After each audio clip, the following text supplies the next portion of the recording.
ಜೊತೆಗೆ ಯಕ್ಷಗಾನದ ಹಿತೈಷಿಗಳಿಗೂ ನನ್ನ ವೈಯಕ್ತಿಕವಾದಂಥ ವಂದನೆಗಳು.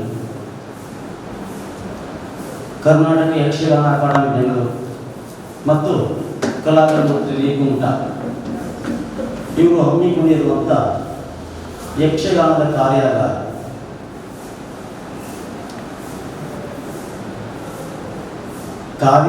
ಹೇಳಿದಲ್ಲಿ ಜನ ಕಡಿಮೆ ಇರ್ತಾರೆ, ಅದರ ಕಾರ್ಯಕ್ರಮಕ್ಕೆ ಮೌಲ್ಯ ಹೆಚ್ಚಿರ್ತಾರೆ. ಇದೇ ವಿಶೇಷ. ಯಾಕಂದ್ರೆ ನಾನು ಬಹಳಷ್ಟು ಕಾರ್ಯಾಗಾರದಲ್ಲಿ ಪಾಲ್ಗೊಂಡಿದ್ದೇನೆ. ಬಹುಶಃ ಅದರಲ್ಲಿ ಅವಿಸ್ಮರಣೀಯವಾದ ಕಾರ್ಯಾಗಾರ ಉಡುಪಿಯಲ್ಲಿ ಹಮ್ಮಿಕೊಂಡಂಥ ಸ್ತ್ರೀ ವೇಷ ಕಮ್ಮಟ ಹಾಗೂ ಪಾತ್ರ ನಿರ್ವಹಣೆ ಈ ಮೊದಲಾದ ಕಾರ್ಯಕ್ರಮ ಹಮ್ಮಿಕೊಂಡಿದ್ದು ಸಾಮಾನ್ಯ 15 ವರ್ಷಗಳ ಹಿಂದಿನ ಕಾರ್ಯಕ್ರಮ.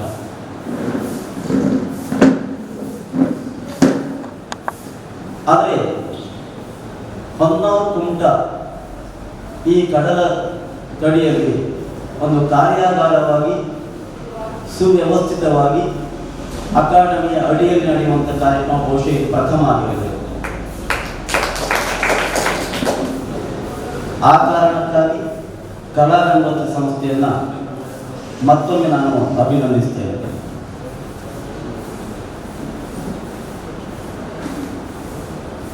ಇತ್ತೀಚಿನ ಯಕ್ಷಗಾನ ಪ್ರಸಂಗಗಳು ಹೇಳುವಲ್ಲಿ ಪೌರಾಣಿಕ ಪ್ರಸಂಗವೂ ಉಂಟು, ಹೊಸ ಪ್ರಸಂಗವೂ ಉಂಟು. ಪೌರಾಣಿಕ ಪ್ರಸಂಗ ನಿರ್ವಹಣೆಯಲ್ಲಿ, ಪ್ರದರ್ಶನದಲ್ಲಿ, ಪಾತ್ರ ಪೋಷಣೆಯಲ್ಲಿ ಮತ್ತು ಗಾನ ವಿಧಾನದಲ್ಲಿ ಎಲ್ಲ ಬದಲಾವಣೆಯನ್ನು ಕಾಣ್ತಾ ಇದ್ದೇವೆ ನಾವು. ಹಾಗಿದ್ರೆ ಈ ಬದಲಾವಣೆಗಳು ಯಾಕೆ ಅಥವಾ ಬೇಕೆ? ಬದಲಾವಣೆ ಇದು ಪ್ರಕೃತಿ ಸಹಜವಾದಂಥ ಧರ್ಮ. ಎಷ್ಟು ಬದಲಾಗಬೇಕು ಅಂದರೆ ನಮ್ಮನ್ನು ನಾವು ಕಳೆದುಕೊಳ್ಳುವಷ್ಟು ಬದಲಾಗಬಾರ್ದು, ಅಷ್ಟೇ. ಬದಲಾವಣೆ ಬೇಕು. ಮೊದಲು ಪೌರಾಣಿಕ ಪ್ರಸಂಗವಾದರೆ ಒಂದು ಮಾನವೀಯಕ ತಾಳ ಅಂತ ಬಂದರೆ ಅದರ ಅನುಕ್ರಮದಲ್ಲಿ 6-7 ಪದ್ಯಗಳು ಮಾನವೀಯಕ ತಾಳದಲ್ಲೇ ಇರ್ತಿತ್ತು. ಆ 6-7 ಪದ್ಯಗಳನ್ನು ಮಾನವೀಯಕ ತಾಳದಲ್ಲೇ ಭಾಗವತರು ಹೇಳ್ತಾ ಇದ್ರು. ಇದರಿಂದ ರುಚಿ ಒಂದಾದರೆ ಏಕತಾನತೆ ಮತ್ತೊಂದು ಇರ್ತದೆ. ಅದೇ ರೀತಿಯಾಗಿ ಅಷ್ಟತಾಳದ ಪದ್ಯ ಬರಲಿ, ಜಂಪೆ ತಾಳದ ಪದ್ಯ ಬರಲಿ, ಅದನ್ನು ಅನುಸರಿಸಿಕೊಂಡು 5-6 ಪದ್ಯಗಳು ಅದೇ ತಾಳದಲ್ಲಿರುವ ಕ್ರಮಗಳು ಪ್ರಸಂಗದಲ್ಲಿ. ಈಗ ಅದು ಬದಲಾವಣೆ ಆಗಿದೆ. ಆ ಬದಲಾವಣೆ ಪ್ರಸಂಗಕ್ಕೆ ಪೂರಕವೋ ಮಾರಕವೋ, ಪಾತ್ರದ ಸ್ವಭಾವ, ಸನ್ನಿವೇಶದ ಭಾವ, ಜೊತೆಯಲ್ಲಿ ಪ್ರೇಕ್ಷಕರನ್ನು ಹಿಡಿದಿಟ್ಟುಕೊಳ್ಳುವಂಥ ಮುಖ್ಯವಾದ ವಿಷಯ. ಈ 3 ವಿಭಾಗದಲ್ಲಿ ಆಲೋಚನೆ ಮಾಡಿದರೆ ಪ್ರಸಂಗದ ಪ್ರದರ್ಶನದಲ್ಲಿ ಬದಲಾವಣೆ ಅನಿವಾರ್ಯ.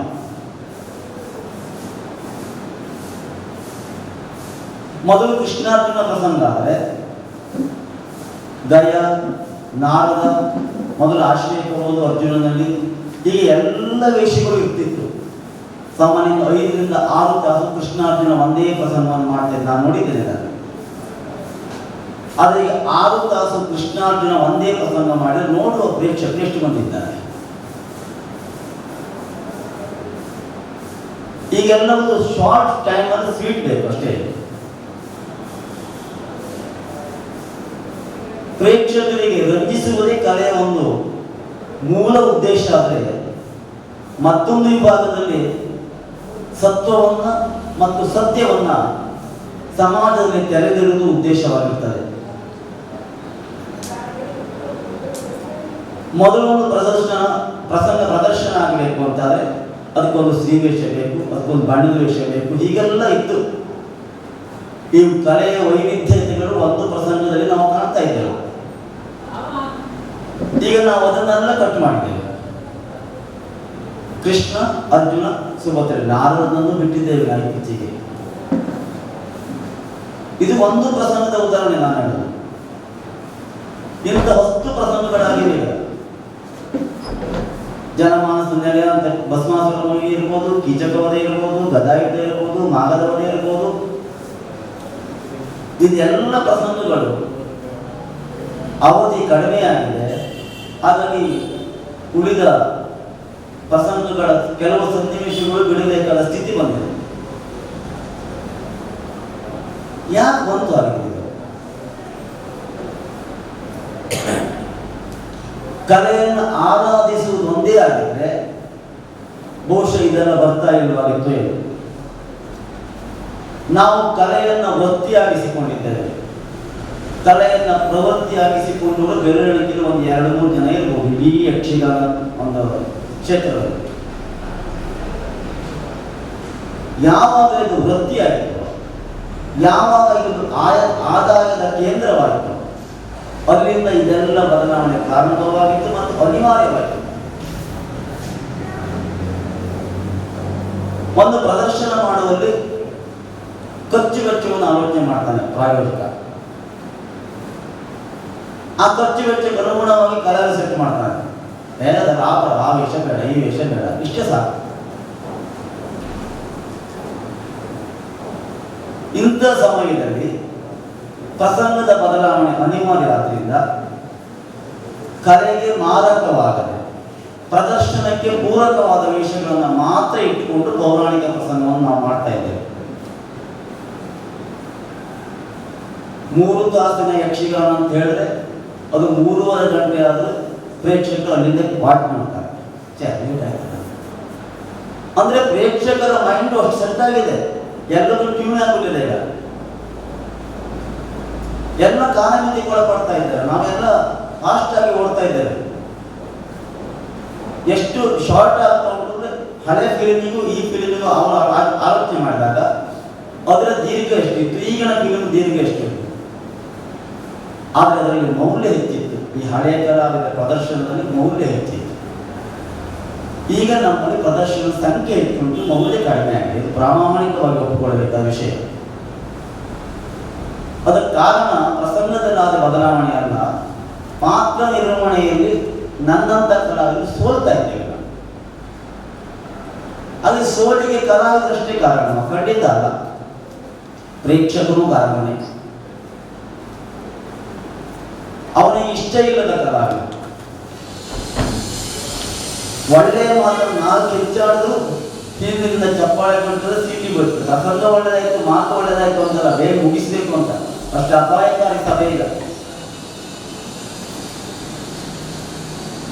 ಹರಿಶ್ಚಂದ್ರ ಒಳ್ಳೆಯ ಪ್ರಸಂಗ, ಅದು ಎಷ್ಟು ಪ್ರದರ್ಶನ ಕಾಣ್ತದೆ? ಅದಕ್ಕೆ ಕಾರಣ ಕಲಾವಿದಲ್ಲ, ಒಳ್ಳೆಯ ಪ್ರೇಕ್ಷಕರ ಕೊರತೆ ಕಾರಣ. ನಮ್ಮಲ್ಲಿ ಒಳ್ಳೊಳ್ಳೆ ಹರಿಶ್ಚಂದ್ರ ಮಾಡೋ ಕಲಾವಿದರು ಇನ್ನೂ ಇದ್ದಾರೆ. ಪ್ರೇಕ್ಷಕರಿಗೆ ಅನುಗುಣವಾಗಿ ಈ ಪ್ರಸಂಗಗಳು ಬದಲಾವಣೆ ಆಗ್ತಾ ಪ್ರದರ್ಶನಕ್ಕೆ ಅನುಗುಣವಾಗಿ. ಹಾಗಿದ್ರೆ ಕಲಾವಿದ ಎಲ್ಲೋ ಕುಸಿತಾ ಇದ್ದಾನೆ ಪ್ರಸಂಗ ಬದಲಾವಣೆಯಲ್ಲಿ. ಒಂದು ವಿಭಾಗದಲ್ಲಿ ಆಲೋಚನೆ ಮಾಡೋದು ಖಂಡಿತ ಹೌದು. ಪ್ರದರ್ಶನವನ್ನು ಕಟ್ಟು ನಿಲ್ಲಿಸುವಲ್ಲಿ, ಪ್ರದರ್ಶನಗಳ ಆಶಾಭಾವಗಳಿಗೆ ಪೂರಕವಾಗಿ ವರ್ತಿಸುವಲ್ಲಿ ಮತ್ತು ಪ್ರಸಂಗದ ದೃಷ್ಟಿಕೋನದ ವಿಚಾರ ಮಾಡುವ ದೃಷ್ಟಿಯಲ್ಲಿ ಕಲಾವಿದ ಸೋತಿದ್ದಾರೆ. ಹಾಗೆ ಸೋಲುವಲ್ಲಿ ಮೂಲ ಕಾರಣ ಕಲಾವಿದನ ಅಧ್ಯಯನಶೀಲತೆ ಕೊರತೆ ಒಂದು. ಇನ್ನೊಂದು ಅವನ ಮನಸ್ಸು ಟ್ಯೂನ್ ಆಗಿದೆ. ಎಷ್ಟು ಕೇಳಿದ್ರೆ ಅಷ್ಟು ಸಾಕು, ಅದಕ್ಕೂ ಹೆಚ್ಚು ಮಾಡಿದ್ರೆ ಒಪ್ಕೊಳ್ಳೋದಿಲ್ಲ, ಸ್ವೀಕರಿಸೋದಿಲ್ಲ. ಈಗ ಒಳ್ಳೆಯ ಕಲಾವಿದರಿಗೆ ಎಷ್ಟು ಪ್ರದರ್ಶನ ಸಿಗ್ತದೆ ಅಂತ ಆಲೋಚನೆ ಮಾಡಬೇಕಾಗುತ್ತೆ. ಪ್ರದರ್ಶನ ಮೌಲ್ಯ ಕುಸಿತವಾದರೆ ಪ್ರದರ್ಶನದ ಸಂಖ್ಯೆ ಕಡಿಮೆ ಆಗ್ತದೆ. ಆಮೇಲೆ ಪ್ರದರ್ಶನದ ಮೌಲ್ಯ ಹೆಚ್ಚಾದರೆ ಪ್ರಸಂಗಗಳ ಪ್ರದರ್ಶನ ಹೆಚ್ಚಾಗ್ತದೆ ಅಂತ ಹೇಳಿ ಬರುವುದಿಲ್ಲ. ಪ್ರಸಂಗಗಳ ಪ್ರದರ್ಶನ ಹೆಚ್ಚಾಗಬೇಕು ಅಂತಾದ್ರೆ ಅದಕ್ಕೆ ಅನುಗುಣವಾಗಿ ಪ್ರೇಕ್ಷಕರು ಬದಲಾಗಬೇಕು. ಜೊತೆಯಲ್ಲಿ ಕಲಾವಿದರನ್ನು ತಿದ್ದಿ ತೀಡುವಲ್ಲಿ ಪ್ರೇಕ್ಷಕರ ಪಾತ್ರ ಬಹಳ ದೊಡ್ಡದು. ಇವತ್ತು ಸೈಡ್ ವೇಷವನ್ನೆಲ್ಲ ನಾವು ಗೌಣ ಮಾಡ್ತೇವೆ, ಪ್ರಧಾನ ವೇಷವನ್ನು ಮಾತ್ರ ಸ್ವೀಕರಿಸ್ತೇವೆ. ಅವರು ಏನು ಮಾಡಿದ್ದಾರೆ ಅಷ್ಟೇ ನೋಡ್ತೇವೆ, ಆಮೇಲೆ ಹೋಗ್ತೇವೆ. ಅದನ್ನು ಖಂಡಿಸುವುದಕ್ಕೆ ಬೇಕಷ್ಟು ದಾರಿಗಳಿವೆ. ಇಂಥ ವೇಷ ಸರಿಯಾಗಲಿಲ್ಲ, ಇದು ಮಾಡಿ ಸರಿಯಲ್ಲ, ಈ ಪ್ರಸಂಗ ನಿರ್ವಹಣೆ ನಿಮ್ಮ ಸರಿ ಇಲ್ಲ ಅಂತ ಹೇಳಿ ಬೇಕಷ್ಟು ಮಾತುಗಳಿವೆ. ಅದನ್ನು ಸಂಪರ್ಕ ಮಾಡಿ ಹೇಳಬೇಕು. ಒಂದು 10 ಬಾರಿ ವಿರೋಧಗಳು ಬರ್ಬೋದು, ಆದರೆ ಆಮೇಲೆ ಕಲೆಯ ಉಳಿವು ಮತ್ತು ಬೆಳವಣಿಗೆಯಲ್ಲಿ ಇಂಥ ಸಂಘ ಸಂಸ್ಥೆಗಳು ಹಮ್ಮಿಕೊಂಡಂಥ ಕಾರ್ಯಗಳ ಒಂದು ಬೆಲೆ ಬರ್ತದೆ. ಎಷ್ಟೋ ಪ್ರಸಂಗಗಳು ನಮ್ಮ ಕೈ ಬಿಟ್ಟು ದೂರ ಆಗಿದೆ. ಚಾಲ್ತಿರುವಂಥದ್ದು 10 ಪ್ರಸಂಗ ಮಾತ್ರ ನಾವು ನೋಡ್ತಾ ಇದ್ದೇವೆ, ಆಡ್ತಾ ಇದ್ದೇವೆ. ಪೌರಾಣಿಕ ಪ್ರಸಂಗದಲ್ಲಿ ಬದಲಾವಣೆ ಬರಲಿಕ್ಕೆ ಕಾರಣಗಳು ಒಂದು ಸಮಯ ಮಿತಿ, ಇನ್ನೊಂದು ಕಲಾವಿದನ ಮನಸ್ಥಿತಿ ಮತ್ತು ಪ್ರೇಕ್ಷಕರ ಮನಸ್ಥಿತಿ. ಇದಿಷ್ಟು ಕಾರಣಗಳು. ಈ ಮೂರು ಒಂದು ಸರಳ ರೇಖೆಯಲ್ಲಿ ಹೋದಾಗ ಮಾತ್ರ ಕಲೆ ಅಭಿವೃದ್ಧಿಯಾಗಿ ಸಾಧ್ಯತೆ ಉಂಟು. ಯಕ್ಷಗಾನವನ್ನು ಉಳಿಸಬೇಕಾದ ಹೊಣೆಗಾರಿಕೆ ಯಾರ ಮೇಲೂ ಇಲ್ಲ. ಅದು ಯಕ್ಷಗಾನ ಉಳ್ಕೊಳ್ತದೆ, ಅದಕ್ಕಷ್ಟು ಸತ್ವ ಉಂಟು. ಯಕ್ಷಗಾನವನ್ನು ಬೆಳೆಸಬೇಕಾದ ಹೊಣೆಗಾರಿಕೆ ಮಾತ್ರ ನಮ್ಮೆಲ್ಲರ ಮೇಲಿದೆ, ಜೊತೆಯಲ್ಲಿ ಇಂಥ ಸಂಘ ಸಂಸ್ಥೆಗಳ ಮೇಲಿದೆ. ಕಲಾರಂಗೋತ್ಸವ ಸ್ಥಾಪನೆಯಾಗಿ ಕೆಲವು ವರ್ಷಗಳು ಕಳೆದು ಯಕ್ಷಗಾನವನ್ನೇ ಪ್ರಧಾನವಾಗಿರಿಸಿಕೊಂಡು ಅದನ್ನೇ ಪ್ರದರ್ಶಿಸುತ್ತಾ ಬಂದಂಥ ಒಂದು ಸಂಸ್ಥೆ ಕಲಾರಂಗೋತ್ಸವ. ಆದರೆ ನಿಷ್ಠುರಾಗಬಹುದು, ಕ್ಷಮೆಯಲ್ಲಿ. ಆದರೆ ಯಕ್ಷಗಾನಕ್ಕಾಗಿಯೇ ಒಂದು ಕಾರ್ಯಕ್ರಮ ಮಾಡಿದ ಪ್ರಥಮ ಕಲಾರಂಗೋತ್ಸವ.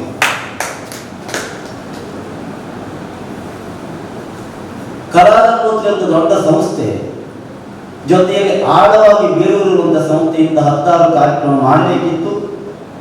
ಪ್ರದರ್ಶನಗಳು ಹೀಗೆ ಆಗಬೇಕು ಅಂತ ನೀವು ಹೇಳಬೇಕಿತ್ತು. ಶಂಕರ ಇರಲಿ, ಮತ್ತೊಬ್ಬ ಇರಲಿ, ನಿಮಗೆ ಸರಿಯಾಗಿಲ್ಲ ಮಾರ, ಇದು ಸರಿ ಮಾಡ್ಕೊಳ್ಬೇಕು ಹೇಳುವ ಹೊಣೆಗಾರಿಕೆ ನಿಮ್ಮ ಮೇಲೂ ಉಂಟು. ಪ್ರಸಂಗದಲ್ಲಿ ಬದಲಾವಣೆ ತಂದಿದ್ದು ಕುಮಟಾ ಕ್ಷೇತ್ರದಲ್ಲಿ ಪ್ರಥಮವಾಗಿ ಬಹುಶಃ ಕಲಾರಂಗೋತ್ಸವರೇ. ಆಕರ್ಷಣೆಗೆ ಬೇಕಾಗಿದೆ. ಕಲೆಯ ಮೂಲ ಸತ್ವ ಆಕರ್ಷಣೆ ಅಂತ ಆದರೆ ಪ್ರಸಂಗ ಬದಲಾವಣೆಯಾಗಿ ಸರಿ ಉಂಟು ಅಂತ ಹೇಳ್ತೇನೆ.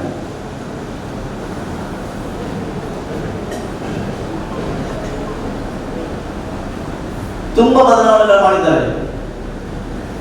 ನೀರಿನಿಂದ ಎದ್ದು ಬರುವ ಕೌರವ ಆಗಿದೆ, ರಥ ಏರಿ ಬರುವ ಶನಿ ಆಗಿದೆ. ಇದು ಪ್ರಸಂಗ ಬದಲಾವಣೆ ಒಳಗೆ ಬರ್ತದೆ. ನೀವು ಮೌಲ್ಯ ಉಳಿಸಿಕೊಳ್ಳಬೇಕು ಅಂತ ಇಂಥ ಕಾರ್ಯಾಗಾರ ಮಾಡುವವರು ನಿಮ್ಮ ಪ್ರದರ್ಶನವೂ ಅಷ್ಟೇ ಮೌಲ್ಯ ಉಳಿಸಿಕೊಳ್ಳಬೇಕು. ನನ್ನ ಕಳಕಳಿ. ಹಾಗೆ ಇತ್ತೀಚಿನ ಹೊಸ ಪ್ರಸಂಗಗಳು ಸೇರ್ತೇನೆ. ಅದು ಯಕ್ಷಗಾನಕ್ಕೆ ಪೂರಕವೋ ಮಾರ.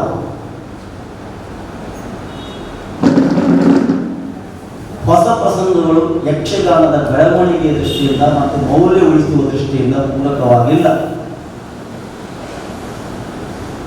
ವೃತ್ತಿ ಮೇಳಗಳಿಗೆ ಇತ್ತೀಚಿನ ನೂತನ ಪ್ರಸಂಗಗಳು ಅನಿವಾರ್ಯ, ಯಾಕಂದ್ರೆ ವೃತ್ತಿಯಷ್ಟೇ.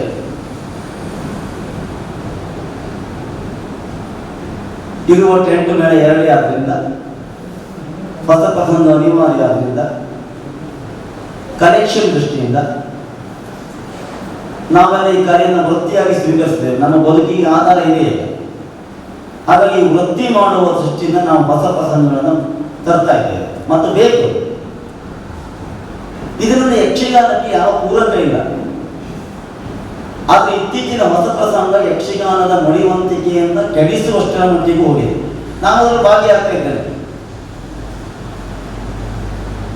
ಹಾಗೆ ಮಡಿ ಕೆಡಿಸಿಕೊಳ್ಳುವಂಥ ಪ್ರಸಂಗ ಬಾರದಿರಲಿ, ಹೊಸ ಪ್ರಸಂಗ ಬೇಕೆಂಬಂತ ಆಶಯದೊಂದಿಗೆ ನಾನು ಮಾತಾಡೋದು.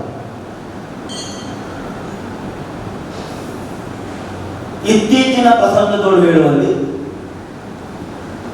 ನನಗೆ ಇತ್ತೀಚಿನ ಹೇಳುವ ಪ್ರಸಂಗದಲ್ಲೇ ವಿಶೇಷ ಉಂಟು. ಯಾವ ಪ್ರಸಂಗ ಇತ್ತೀಚಿನ ಪ್ರಸಂಗ ಅಂದರೆ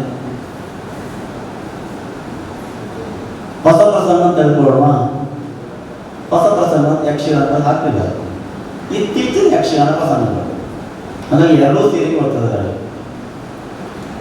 ವೃತ್ತಿ ಮೇಳಕ್ಕೆ ಅನಿವಾರ್ಯವಾಗಿ ಹೊಸ ಪ್ರಸಂಗ, ಜನರ ಬೇಡಿಕೆಗೆ ಅನುಗುಣವಾಗಿ 2-3 ಪ್ರಸಂಗ, ಒಂದು ಬೆಳಗಾದ ದೃಷ್ಟಿ, ಮೊದಲೊಂದು ಗದಾ ಯುದ್ಧ ಮಾಡುವ ಕಾಲಕ್ಕೆ ಪಾಂಡವ ದೊಡ್ಡವರು, ಆಮೇಲೆ ಪ್ರಾರಂಭದಲ್ಲಿ ಇತ್ತು, ಮತ್ತೆ ಇತ್ತು, ಹೀಗೆ 4-5 ತಾಸುಗಳು ಸಾಗ್ತಾ ಇತ್ತು. ಈ 4-5 ತಾಸು ಮಾಡಿದ್ರೆ ಯಾರು ಆಟಕ್ಕೆ ಬರುವುದಿಲ್ಲ. ನಮ್ಮ ಕಲಾವಿದನಿಗೆ ಬೇಕಾಗಿದ್ದ ಪ್ರೇಕ್ಷಕರ ಮನಸ್ಸು.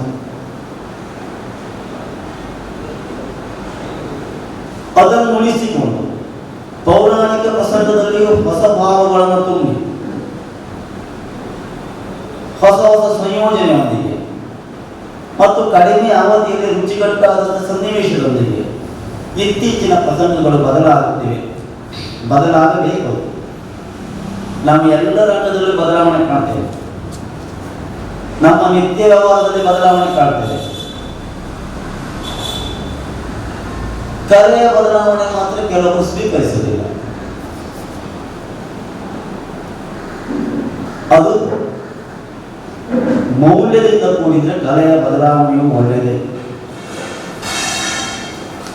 ಈಗ ಏನಾಗಿದೆ ಕೇಳಿದ್ರೆ, ಕ್ವಾಲಿಟಿ ಮುಖ್ಯ ಅಲ್ಲ, ಕ್ವಾಂಟಿಟಿ ಮುಖ್ಯ ಆಗಿದೆ. ಹಾಗಾಗಿ ಮೌಲ್ಯ ಕುಸಿತ ಉಂಟು.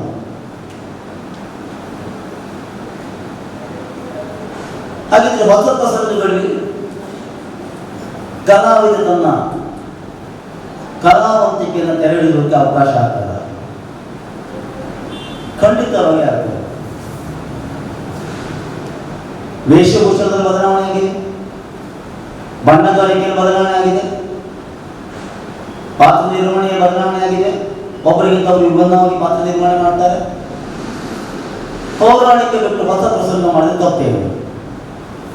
ಈ ಹೊಸ ಪ್ರಸಂಗಗಳು ಇತ್ತೀಚೆಗೆ ಬಂದಿದ್ದಲ್ಲ. ಈ ಹಿಂದೆ ದಾಸವತಿಯು,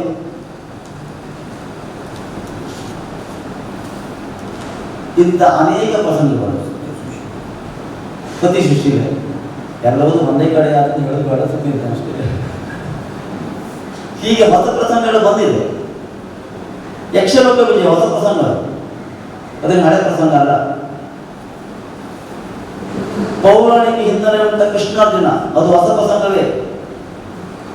ಏನಾದ್ರು ಕೊಂಡುಕೊಳ್ಳಿ, ಹೌದಾ?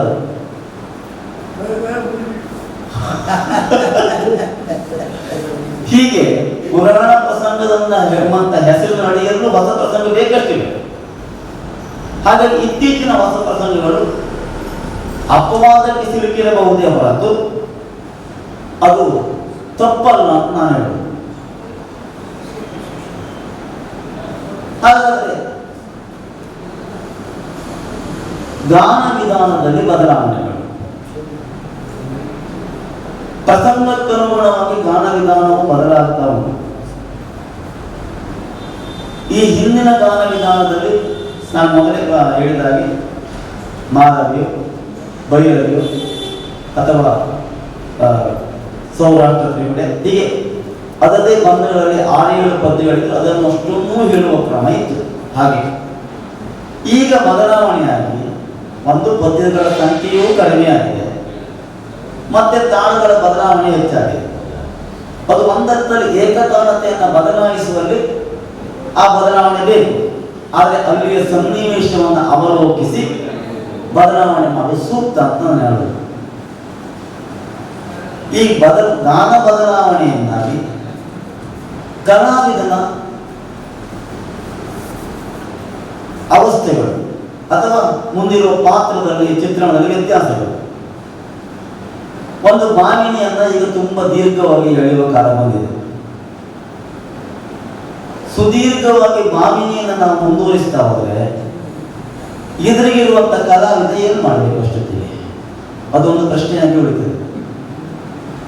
ಪ್ರೇಕ್ಷಕ ಭಾಮಿನಿ ಮುಗಿದ ತಕ್ಷಣ ಚಪ್ಪಾಳೆ ಹಾಕ್ತಾನೆ, ಇಡೀ ತುಂಬಿದ ಸಭೆ ಚಪ್ಪಾಳೆ ಹಾಕ್ತಾನೆ ಭಾಮಿನಿಗೆ. ಹಾಗಾದ್ರೆ ಅದು ಪ್ರೇಕ್ಷಕರಿಗೆ ಬೇಕು ಅಂತ ಆಯ್ತಲ್ಲ. ಕೇಳ್ಬೋದು, ಪ್ರೇಕ್ಷಕ ಬಯಸ್ತಾರೆ ನೀವೇನು ಕೊಡ್ತೀರಾ? ಆ ಪ್ರಶ್ನೆ ಉಟ್ಕೊಳ್ತದೆ. ಏನೇನು ಕೊಡ್ಲಿಕ್ಕಾಗದಿದ್ರು ಅಷ್ಟೆಲ್ಲ ಕೊಡ್ಬೇಕಲ್ಲ. ಅಷ್ಟು ಕೊಡಿದ್ರೆ ಮತ್ತೆ ಬರುವುದಿಲ್ಲ ನಾಳೆ. ಪ್ರೇಕ್ಷಕರು ತುಂಬದೇ ಇದ್ರೆ ಸಂಯೋಜಕ ಆಟ ಮಾಡೋದಿಲ್ಲ. ಆಟ ಆಗದೇ ಇದ್ರೆ ನಮ್ಮ ವೃತ್ತಿನೇ ಬಿಟ್ಟಿದೆ. ಇದು ಒಂದಕ್ಕೊಂದು ಲಿಂಕ್ ಇದೆ. ಗಾನ ವಿಧಾನದಲ್ಲಿ ಬದಲಾವಣೆ ಸರಿ ಇದ್ದರೂ ಪ್ರದರ್ಶನಕ್ಕೆ ಅನುಗುಣವಾಗಿ ಬದಲಾವಣೆಗಳಾದರೆ ಪ್ರದರ್ಶನವೂ ಒಳ್ಳೆಯದಾಗ್ತದೆ, ಕಲಾವಿದನ ತತ್ವ ಮತ್ತು ಅವನ ಕಲಾವಂತಿಕೆ ಹೊರಬರಲಿಕ್ಕೂ ಅನುಕೂಲ ಆಗ್ತದೆ, ಪ್ರೇಕ್ಷಕರ ಮನಸ್ಸು ರಂಜಿಸಂತಾಗ್ತದೆ.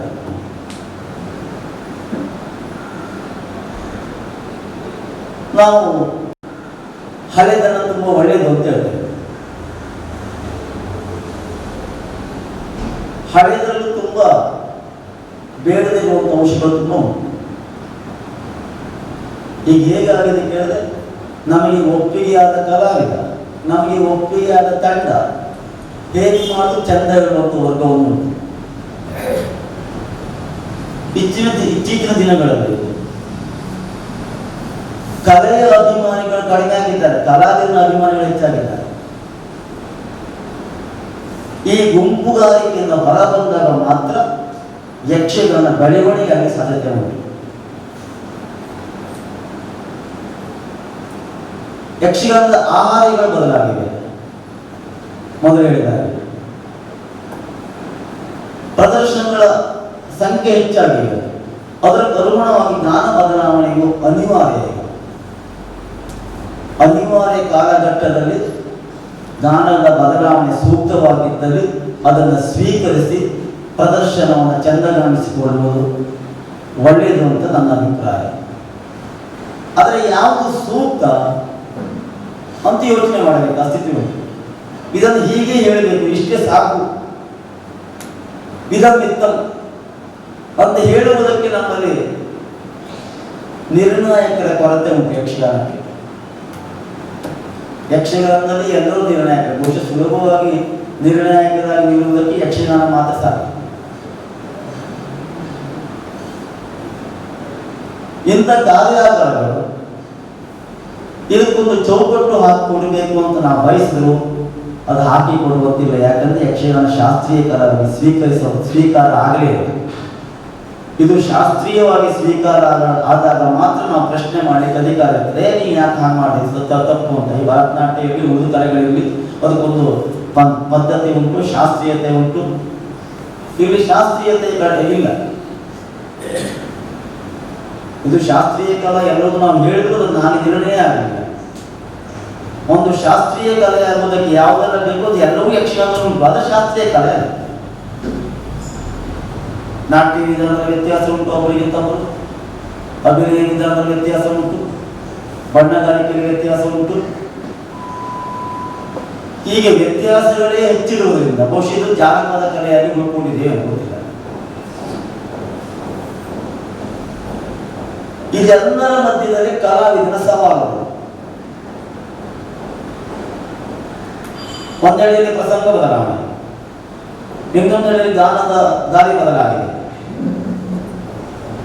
ಈ ಎಲ್ಲ ಬದಲಾವಣೆಗೆ ಕಲಾವಿದ ತನ್ನ ಪಾತ್ರವನ್ನು ಒಳಹೊಕ್ಕು ಅಭಿನಯಿಸುವ ವಿಧಾನ ಬದಲಾದರೆ ಪಾತ್ರಕ್ಕೆ ಪೂರಕ ಆಗುವುದಿಲ್ಲ. ಅದ್ರ ಬದಲಾಗಿದೆ. ಎಷ್ಟೋ ಪೌರಾಣಿಕ ಪ್ರಸಂಗ ನಾವು ನಿತ್ಯವೂ ನೋಡ್ತೇವೆ. ಒಂದು ಕೃಷ್ಣಾರ್ಜುನ ಬೆಳೆ ಸಂಧಾನ ವಾಲಿವದೆ ನೂರಾರು ಬಾರಿ ನೋಡ್ತೇವೆ ನಾವು. ಯಾಕೆ? ಕಲಾವಿದ ಬದಲಾದಾಗೆ ಪಾತ್ರಗಳ ಚಿತ್ರಣ ಬದಲಾಗ್ತದೆ. ಮೂಲ ಹಾಗೆ ಇದ್ರು ಸಂಭಾಷಣೆಗಳ ದಾರಿಯೋ, ಅಭಿನಯದ ದಾರಿಯೋ, ಪಾತ್ರದ ಪದ್ಯದ ವಿಸ್ತರಣೆಯ ದಾರಿಯೋ ಈ ಎಲ್ಲ ಬದಲಾದಾಗ ಆ ಪ್ರಸಂಗ ರುಚಿ ಹೆಚ್ಚಾಗ್ತದೆ. ಹಾಗಾಗಿ ಪೌರಾಣಿಕ ಪ್ರಸಂಗಗಳು ಜೀವಂತವಾಗಲಿಕ್ಕೆ ಕಾರಣ ಅದೇ.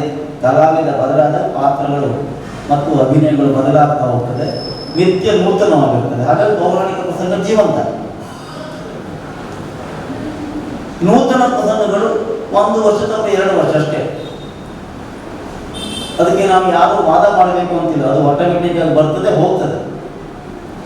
ಉಳ್ಕೊಳ್ಳೋದು ಯಾವುದು? ಸತ್ವ ಇದ್ದಿದ್ದು ಮಾತ್ರ ಉಳ್ಕೊಳ್ತದೆ.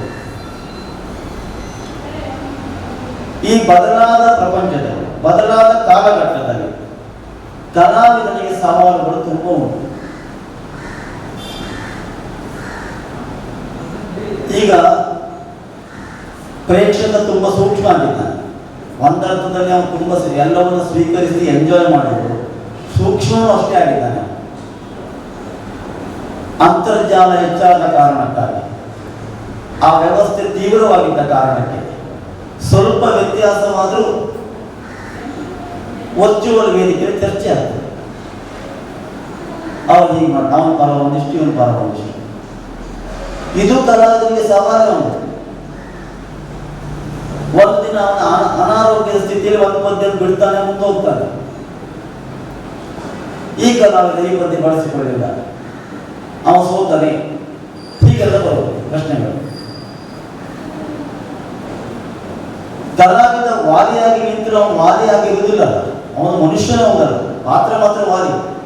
ಅವನಿಗೂ ದೈಹಿಕ ಸಮಸ್ಯೆ ಇರ್ತದೆ, ಅವನಿಗೂ ಮಾನಸಿಕ ಸಮಸ್ಯೆ ಇರ್ತದೆ, ಅವನಿಗೂ ಒತ್ತಡ ಇರ್ತದೆ. ಹಾಗಾಗಿ ಒಂದು ದಿನದಿಂದ ಒಂದು ದಿನ ವ್ಯತ್ಯಾಸ ಆಗ್ಬೋದು ಪಾತ್ರ ಪೋಷಣೆಯಲ್ಲಿ.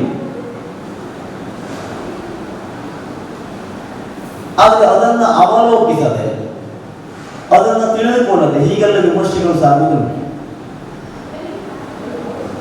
ತಿಳಿದುಕೊಳ್ಳಬೇಕಾದ ಅನಿವಾರ್ಯತೆ ಅವರಿಗಿಲ್ಲ, ಯಾಕಂದ್ರೆ ಅವ್ರು ನೋಡ್ಲಿಕ್ಕೆ ಬಂದಿದ್ರು, ಹಣ ಕೊಟ್ಟು ಬಂದಿರ್ಬೋದು, ಹೇಗೆ ಯಾವ ರೀತಿ ಬಂದಿರ್ಬೋದು. ಹಾಗಾಗಿ ಅವರು ಮನ ಮುಟ್ಟುವಂತೆ ಮಾಡುವುದು ನಮ್ಮ ಕರ್ತವ್ಯವಾಗುತ್ತದೆ. ಅದನ್ನೇ ನಾವು ಪ್ರಶ್ನೆ ಮಾಡ್ತಾನೆ. ಹಾಗಾಗಿ ಈ ಸಮಸ್ಯೆಗಳಲ್ಲಿ ಜೀವನೋಪಾಯಕ್ಕಾಗಿ ಕಲೆಯನ್ನೇ ನಂಬಿರುವ ಕಾರಣಕ್ಕೆ ಕಲಾವಿದ ಅನಾರೋಗ್ಯ ಸ್ಥಿತಿಯಲ್ಲೂ ಪಾತ್ರ ನಿರ್ವಹಣೆ ಮಾಡುವಂಥ ಸ್ಥಿತಿ ಉಂಟು. 2 ವರ್ಷದ ಪ್ರದರ್ಶನದ ಸಂಖ್ಯೆ ಕಡಿಮೆ ಆಗಿರ್ಬೋದು, ಆದರೆ ಯಕ್ಷಗಾನ ಮೌಲ್ಯ ಕುಸಿತವಾಗಿರ್ಬೋದು. ಅದು ಕಲಾವಿದರಿಗೆ ಸವಾಲೇ ಆಗಿತ್ತು. ಅದು ಇತ್ತೀಚಿನ ದಿನಗಳಲ್ಲಿ ಪಾತ್ರ ನಿರ್ವಹಣೆಯಲ್ಲಿ, ಪ್ರಸಂಗ ನಿರ್ವಹಣೆಯಲ್ಲಿ ಮತ್ತು ಪ್ರೇಕ್ಷಕರನ್ನು ಹಿಡಿದಿಟ್ಟುಕೊಳ್ಳುವಲ್ಲಿ ಕಲಾವಿದನ ಹೊಣೆಗಾರಿಕೆ ತುಂಬ ಹೆಚ್ಚಿದೆ. ಯುವ ಕಲಾವಿದರಾಗಿರ್ಬೋದು, ಜೊತೆಯಲ್ಲಿ ಪ್ರಬುದ್ಧ ಕಲಾವಿದರಾಗಿರ್ಬೋದು, ಹಿರಿಯ ಕಲಾವಿದರಾಗಿರ್ಬೋದು. 10 ವರ್ಷದ ಹಿಂದೆ ಚಿತ್ರಣ ಮಾಡಿದಾಗ ಈಗ ಪಾತ್ರವನ್ನು ಚಿತ್ರಣ ಮಾಡಿದ್ರೆ ಒಪ್ಪಿಕೊಳ್ಳುವ ಪ್ರೇಕ್ಷಕರ ಸಂಖ್ಯೆ ಕಡಿಮೆ. ಯಕ್ಷಗಾನಕ್ಕೆ ಹೊಸ ಪ್ರೇಕ್ಷಕರು ಹುಟ್ಟುಕೊಳ್ಳಿಲ್ಲ. ಯಾಕೆಂದ್ರೆ ಇದು ಒಂದು ಕಾರಣವೇ. ತೀವ್ರಗತಿಯ ಹಲವಾರು ಮಾಧ್ಯಮಗಳು ನಮ್ಮ ಕಣ್ಣು ಮುಂದೆ ಇರುವಾಗ, ನಾವು ಕೂತಲ್ಲೇ ಸಿಗುವಾಗ ಎಲ್ಲೋ ಪ್ರದರ್ಶನವಾಗುವುದನ್ನು ನಿದ್ದೆ ಬಿಟ್ಟು ನೋಡ್ಲಿಕ್ಕೆ ಯಾವ ಯುವ ಪೀಳಿಗೆ ಇಷ್ಟಪಡುವುದಿಲ್ಲ. ಇಲ್ಲಿ ಮನೋವಿಕಾಸ ಹೆಚ್ಚು ಉಂಟು ಯಕ್ಷಗಾನದಲ್ಲಿ, ಮನರಂಜನೆ ಕಡಿಮೆ ಉಂಟು. ಈಗ ರಂಜನೆ ಬೇಕು ಬಿಟ್ಟು ವಿಕಾಸ ಬೇಡ. ವಿಕಾಸ ಆಗಲಿಕ್ಕೆ ಬೇಕಷ್ಟು ಉಂಟು, ಇನ್ಸ್ಟಿಟ್ಯೂಟ್ಗಳು ಉಂಟು, ಬೇರೆ ಬೇರೆ ಮಾಧ್ಯಮಗಳು ಉಂಟು. ಹಾಗೆ ಹೇಳ್ತಾರೆ ಯುವ ಜನರು. ಯುವ ಜನರನ್ನು ಸೆಳೆಯುವಲ್ಲಿ, ಪಾತ್ರಗಳನ್ನು ವಿಭಿನ್ನವಾಗಿ ಚಿತ್ರಿಸುವಲ್ಲಿ, ಜೊತೆಯಲ್ಲಿ ಪ್ರಸಂಗಗಳ ದಾರಿಯನ್ನು ಬದಲಾಯಿಸುವುದು, ಇವೆಲ್ಲವೂ ಅನಿವಾರ್ಯವಾಗಿದೆ. ಈಗ ಹೊಸ ಪ್ರೇಕ್ಷಕರಿಗೆ ಹಾಸ್ಯ ಹೆಚ್ಚಿದೆ.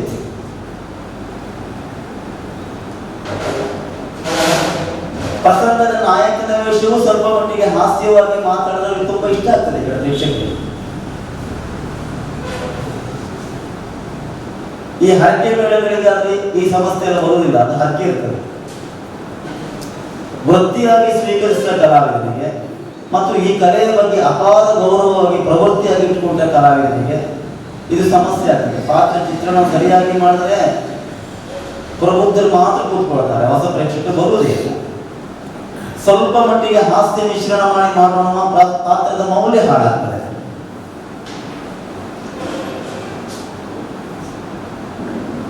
ಇನ್ನೊಂದು ಇತ್ತೀಚಿನ ಪ್ರಬುದ್ಧ ಪ್ರೇಕ್ಷಕರು ಹೇಗಿದ್ದಾರೆ ಅಂದ್ರೆ, ಅವರು ಟ್ಯೂನು ನಾವು ಕಳ್ಕೊಂಡಂತ ಕಲಾವಿದರ ಪಾತ್ರ ಚಿತ್ರಣದ ಮೇಲೆ ಉಂಟು ಬಿಟ್ರೆ ಹೊಸ ಪಾತ್ರ ಚಿತ್ರಣವನ್ನು ಸ್ವೀಕರಿಸುವುದಿಲ್ಲ. ನಾವೆಷ್ಟೋ ಪ್ರಬುದ್ಧ ಕಲಾವಿದರು ಕಳ್ಕೊಂಡಿದ್ದೇವೆ. ಆ ಕಲಾವಿದರು ಎಷ್ಟೋ ಪ್ರಬುದ್ಧ ವೇಷಗಳನ್ನು ಮಾಡಿದ್ದಾರೆ, ಜನಮಾನಸದಲ್ಲಿ ಸ್ಥಾಪನೆ ಮಾಡಿಬಿಟ್ಟಿದ್ದಾರೆ. ನಾವು ಆ ಚೌಕಟ್ಟು ಹೊರಗಡೆ ಬರುವುದೇ ಇಲ್ಲ. ಇದು ಒಂದು ಕಲಾವಿದರ ಸವಾಲೇ. ಒಂದು ಆ ಪಾತ್ರವನ್ನೇ ಮಾಡಬಾರ್ದು, ಅಲ್ಲ ಆ ಪಾತ್ರ ಮಾಡಬೇಕು ಅಂದ್ರೆ ಅದಕ್ಕೂ ಹೆಚ್ಚಿಗೆ ಮಾಡಬೇಕು. ಹೆಚ್ಚಿಗೆ ಮಾಡುವಂತ ಸ್ಥಿತಿಗತಿಗಳು ಈಗಿಲ್ಲ. ಯಾಕಂದ್ರೆ ಅಷ್ಟು ಭಾವನಾತ್ಮಕ ಪ್ರಪಂಚ ಈಗಿಲ್ಲವೇ ಇಲ್ಲ. ನಮ್ಮಲ್ಲಿ ವ್ಯವಹಾರಿಕ ಪ್ರಪಂಚವೇ ಸೃಷ್ಟಿಯಾಗಿದೆ. ಎಲ್ಲಿ ಭಾವನಾತ್ಮಕ ಪ್ರಪಂಚ ಉಂಟೋ ಅಲ್ಲಿ ಕಲೆ ಹೆಚ್ಚು ನೆಲೆಯಾಗಿರ್ತದೆ, ಕಲೆಗೆ ಎಷ್ಟು ಬೆಲೆ ಇರ್ತದೆ. ಮೊದಲಿನ ಕಲಾವಿದರು ಅಷ್ಟು ಪ್ರಬುದ್ಧವಾಗಿ ಚಿತ್ರಣ ಮಾಡಿದ್ರು ಅಂತ ನಾವು ಕೇಳಿದ್ವಿ. ಅದಕ್ಕೆ ಕಾರಣ ಭಾವನಾತ್ಮಕ ಪ್ರಪಂಚವೇ ಕಾರಣ. ಟಿವಿ ಮಾಧ್ಯಮ ಇಲ್ಲ, ಬೇರೆ ಬೇರೆ ರಂಜನೆಗಳಿಲ್ಲ. ವರ್ಷ ಪೂರ್ವದಲ್ಲಿ ಆಗುವಂಥ ಎರಡೇ ಕಾರ್ಯಕ್ರಮ ಯಕ್ಷಗಾನ, ಆಚೆಗೆ ದುಂದಿ ಬೆಳಕು, ಹೊಸ ಒಂದು ಲೋಕವನ್ನು ಸೃಷ್ಟಿಸುವಂಥ ವಾತಾವರಣ. ಅದರ ಮಧ್ಯದಲ್ಲಿ ಸೂಕ್ಷ್ಮತೆ ಇಲ್ಲದ ಬಣ್ಣಗಾರಿಕೆಯಲ್ಲಿ ಆಕಾರ ಕಂಡಂತ ಎಷ್ಟೋ ಪ್ರೇಕ್ಷಕರು ಭಾವನೆಯಲ್ಲಿ ಇವು ಮಾಡ್ಕೊಳ್ತಾರೆ. ಆಗಿನ ಕಲಾವಿದರು ಹಾಗೆ ದೂರದಲ್ಲ, ದೊಡ್ಡವರು. ಅದರ ಪ್ರಪಂಚ ಆಗಿತ್ತು ಅಂತ ಹೇಳಿದ ಕಲೆಯಷ್ಟು ಹೃದಯ ಮುಟ್ಟುವ ಕಾರಣ ಆವತ್ತಿನ ಹೃದಯ ಶ್ರೀಮಂತ ಹೇಳಿದ್ರೆ ಭಾವನಾತ್ಮಕ ಹೃದಯ ಉಳ್ಳವರೆಲ್ಲ. ಹಾಗೆ ಕಲೆ ಬೇಗ ಸ್ಥಾಪನೆ ಆಗ್ತಿತ್ತು, ಕಲೆ ಬೇಗ ಮನಸ್ಸನ್ನು ಮುಟ್ತಾ ಇತ್ತು. ಅದಕ್ಕೆ ಪೂರಕವಾಗಿ ಪ್ರಬುದ್ಧ ಕಲಾವಿದರು. ಹಾಗೆ ಈಗ ಬೆಳಕಿನ ವ್ಯವಸ್ಥೆ ಹೆಚ್ಚಾಯಿತು, ಮಾಧ್ಯಮಗಳು ಹೆಚ್ಚಾಯಿತು, ಪ್ರದರ್ಶನ ಸಂಖ್ಯೆ ಹೆಚ್ಚಾದರೂ ಕಲಾವಿದರ ಸವಾಲುಗಳು ಅಷ್ಟೇ ಹೆಚ್ಚಾಯಿತು. ಆಗಿನಕ್ಕಿಂತ ಈಗಿನ ಬಣ್ಣಗಾರಿಕೆ ಸೂಕ್ಷ್ಮತೆಗಳು ಹೆಚ್ಚಾಗಿವೆ, ಉಡುಪುಗಳು ಬದಲಾಗಿವೆ, ಪಾತ್ರಗಳು ಬದಲಾಗಿವೆ, ಬೆಳಕಿನ ವ್ಯವಸ್ಥೆ ಬದಲಾಗಿವೆ, ಧ್ವನಿವರ್ಧಕ ಬದಲಾಗಿವೆ, ಎಲ್ಲವೂ ಬದಲಾವಣೆ ಆಗಿದೆ. ಹಾಗಾಗಿ ಒಂದು ಸಣ್ಣ ಸೂಕ್ಷ್ಮವು ಪ್ರೇಕ್ಷಕರು ನೋಡ್ತದೆ. ನಾವು ಬೇಗ ಯಾವನ್ನು ಬಿಟ್ಕೊಳ್ತೇವೋ ಅದನ್ನು ನಾವು ಬೇಗ ಬಿಡ್ತೇವೆ. ಈ ಚಿಕ್ಕ ಮಕ್ಕಳಾಗಿ ಬೇಗ ಅಕ್ಷರಾಭ್ಯಾಸ ಮಾಡ್ತಾರೆ, ಮಾನ್ಯತೆ ಮರೀತಾರೆ. ಈಗ ಎಲ್ಲವೂ ಸೂಕ್ಷ್ಮವಾಗಿ, ಕಲೆಯೂ ಸೂಕ್ಷ್ಮವಾಯಿತು, ಸಮಯವೂ ಸೂಕ್ಷ್ಮವಾಯಿತು, ಸಣ್ಣದಾಯಿತು. ಈಗ ಇಲ್ಲಿ ಸ್ವೀಕರಿಸ್ತಾರೆ, ಆಚೆ ಬಿಟ್ಟು ಹೋಗ್ತಾರೆ. ಹಾಗೆ ವ್ಯಾವಹಾರಿಕ ಪ್ರಪಂಚವಾದ್ದರಿಂದ ಪ್ರದರ್ಶನಗಳು ವ್ಯವಹಾರವನ್ನೇ ಅವಲಂಬಿಸಿರುವ ಕಾರಣಕ್ಕೆ ಪ್ರಸಂಗ ಬದಲಾವಣೆ, ಆಕರ್ಷಣೆಗಳು, ಗಾನ ಬದಲಾವಣೆ, ಕಲಾವಿದರ ಸವಾಲು ಇವೆಲ್ಲವೂ ಕೇಂದ್ರೀಕೃತವಾಗಿರುವುದು ವ್ಯವಹಾರದ ಮೇಲೆ. ವ್ಯಾವಹಾರಿಕ ಪ್ರಪಂಚದಲ್ಲಿ ಈ ಸವಾಲನ್ನು ನಾವು ಸ್ವೀಕರಿಸಲೇಬೇಕು. ಈ ಪ್ರಸಂಗಗಳ ಬದಲಾವಣೆ ಅನಿವಾರ್ಯ ಉಂಟು ಮತ್ತು ಜ್ಞಾನದ ಬದಲಾವಣೆಯು ಅನಿವಾರ್ಯ ಉಂಟು. ಮೊದಲು ಜ್ಞಾನದ ವ್ಯವಸ್ಥೆಯಾಗಿತ್ತು, ಮೈಕ್ ಇಲ್ಲವಾಗಿತ್ತು, ಇಷ್ಟು ಸೂಕ್ಷ್ಮತೆ ಇಲ್ಲವಾಗಿತ್ತು, ಕೊನೆಯ ಪ್ರೇಕ್ಷಕರಿಗೂ ಮುಟ್ತಾ ಇಲ್ಲ ಇತ್ತು ಗಾನ ಮಾತುಗಳು. ಅದರ ರಂಜನೆ ಹೆಚ್ಚಾಗ್ತಾ ಇತ್ತು, ಹೃದಯ ತಡ್ತಾ ಇತ್ತು. ಕಾರಣ ಭಾವನಾತ್ಮಕ ಪ್ರಪಂಚ. ಈಗ ಭಾವನಾತ್ಮಕ ಪ್ರಪಂಚ ಇಲ್ಲೇ ಇದೆ. ಈಗ ಎಷ್ಟು ಸಂಬಂಧ ಕೇಳಿ, ಅಪ್ಪ ಮಗನ ಸಂಬಂಧ ಎಷ್ಟು ಕಾಲ, ಮಗ ದುಡಿಯುವಷ್ಟು ಕಾಲ ವಾದ, ಆಮೇಲೆ ಅಪ್ಪ ಬೇಡ, ಅಷ್ಟು ಸಂಬಂಧ ಕಡಿತವಾಗಿದೆ. ಯಾವ ಪ್ರಾಯೋಜಕರು ಅಥವಾ ಸಂಘಟಕರು ಟಿಕೆಟ್ ಆಗ್ತಾನೆ ಅಂತ ಆಟ ಪಡ್ತಾರೆ ಬಿಟ್ಟರೆ ಬರೀ ಕಲಾವಿದ ಹೊಂಚಿನ ಒಟ್ಟಾಗಿ ಆಟ ಮಾಡಿ ಜನ ಆಗುದಿಲ್ಲ. ಕಾರ್ಯಕ್ರಮ ಯಶಸ್ವಿಯಾಗಲಿ ಕಾರಣ ಸಂಘಟಕರ ಸಂಯೋಜನೆ. ಹಾಗಾಗಿ ಈ ಸಂಯೋಜನೆ ಮಾಡೋದು ಅನಿವಾರ್ಯ. ಜನ ಮಾಡ್ಬೇಕಲ್ಲ, ಅವ ಗೆಲ್ಲಬೇಕಲ್ಲ. ಅವ ಗೆದ್ದರೆ ಮಾತ್ರ ಪ್ರದರ್ಶನ ಗೆಲ್ತದೆ, ನಾವು ಗೆಲ್ತೇವೆ ಕಲಾವಿದರು. ಸಂಯೋಜನೆಯಲ್ಲೂ ಬದಲಾವಣೆ ಸಹಜ, ಪ್ರದರ್ಶನದಲ್ಲೂ ಬದಲಾವಣೆ ಸಹಜ ಮತ್ತು ಅನಿವಾರ್ಯ, ಗಾನದಲ್ಲೂ ಬದಲಾವಣೆ ಸಹಜ ಮತ್ತು ಅನಿವಾರ್ಯ. ಈ ಎಲ್ಲ ಸವಾಲುಗಳನ್ನು ಮೆಟ್ಟು ನಿಂತು ಕಲಾವಿದ ತನ್ನನ್ನು ತಾನು ಉಳಿಸಿಕೊಳ್ಳುವುದು ಪ್ರಮುಖವಾದ ವಿಷಯ. ಆ ಉಳಿಸಿಕೊಳ್ಳುವಿಕೆಯಲ್ಲಿ ಕೆಲವಷ್ಟು ಮಾರಕವೂ ಉಂಟು, ಕೆಲವಷ್ಟು ಪೂರಕವೂ ಉಂಟು. ಹಾಗೆ ಮಾರಕ ಯಾವುದು, ಪೂರಕ ಯಾವುದು? ಕಲಾವಿದ ತನ್ನನ್ನು ಉಳಿಸಿಕೊಳ್ಳುವುದು ಯಾಕೆ? ಒಂದು, ತಾರಾಮೂಲ್ಯ ಉಳಿಸಿಕೊಳ್ಳುವಲ್ಲಿ ಹೋರಾಟ. ಇನ್ನೊಂದು, ಬದುಕಿಗಾಗಿ ಧನ ಸಂಪಾದನೆ ಹೋರಾಟ. ನಾವು ಇಲ್ಲ ಅಂತ ಹೇಳೋದು ಉಂಟು. ನಾವು ವೃತ್ತಿಯಾಗಿ ಸ್ವೀಕರಿಸಿಕೊಂಡು ಆ ಹೋರಾಟ ಬೇಕಲ್ಲ. ಇದು ಎರಡನ್ನೂ ಉಳಿಸಿಕೊಂಡು, ಸಂಘಟಕನ ಪ್ರೀತಿ ವಿಶ್ವಾಸವನ್ನು ಉಳಿಸಿಕೊಂಡು, ಒಂದು ಪಾತ್ರವನ್ನು ಕಟ್ಟಿ ನಿಲ್ಲಿಸಿ ಪ್ರೇಕ್ಷಕರ ಮನ ಗೆಲ್ಲಿಸುವುದು ಕಲಾವಿದರ ನಿಜವಾದ ಸವಾಲು. ಇವತ್ತು ನಾನು ಪಾತ್ರವನ್ನು ಒಳ್ಳೇದು ಮಾಡಲಿಲ್ಲ ಅಂದ್ರೆ ಮುಂದಿನ ಕಾರ್ಯಕ್ರಮಗಳನ್ನು ಕರೆಯುವುದಿಲ್ಲ. ನಮ್ಮ ಮೌಲ್ಯ ನಾವು ಉಳಿಸಿಕೊಳ್ಳಿಲ್ಲ ಅಂದ್ರೆ ನಮ್ಮನ್ನು ಮತ್ತೆ ಆಮಂತ್ರಿಸುವುದಿಲ್ಲ. ಹಾಗೆ ಆಮಂತ್ರಿಸುವಲ್ಲಿ, ಪ್ರದರ್ಶನ ಗೆಲ್ಲಿಸುವಲ್ಲಿ ಆಯಾ ಸ್ಥಳಗಳ ಪ್ರೇಕ್ಷಕರಿಗೆ ಅನುಗುಣವಾಗಿ ಸ್ವಲ್ಪ ಮಟ್ಟಿಗೆ ಕಲಾವಿದನು ಮನಸ್ಸನ್ನು ಟ್ಯೂನ್ ಮಾಡಿಕೊಂಡು ಪಾತ್ರ ಮಾಡಿದಾಗ ಮಾತ್ರ ಕಲಾವಿದ ಗೆಲ್ತಾನೆ, ಪ್ರದರ್ಶನವೂ ಗೆಲ್ತದೆ. ಯಾಕಂದರೆ ಕುಂಟ ಪ್ರೇಕ್ಷಕರು ಹೊಂದಾವರಿಲ್ಲ, ಹೊಂದಾವರು ಕಲಾವಿದ ಹೆಚ್ಚಿದ್ದಾರೆ. ಪ್ರೇಕ್ಷಕರು ಕಡಿಮೆ ಇದ್ದಾರೆ. ಕುಮಟಾ ಅಂಕೋಲ ಪ್ರೇಕ್ಷಕರೇ ಬೇರೆ, ಉತ್ತರ ಕನ್ನಡ ಬೆರಟುಗಳು ದಕ್ಷಿಣ ಕನ್ನಡ ಹೋದ ಪ್ರೇಕ್ಷಕರು ಬೇರೆ, ಶೃಂಗೇರಿ ಆ ಕಡೆ ಹೋದ ಬೇರೆ, ಅವರ ಮನಸ್ಥಿತಿಗಳು ಬೇರೆ.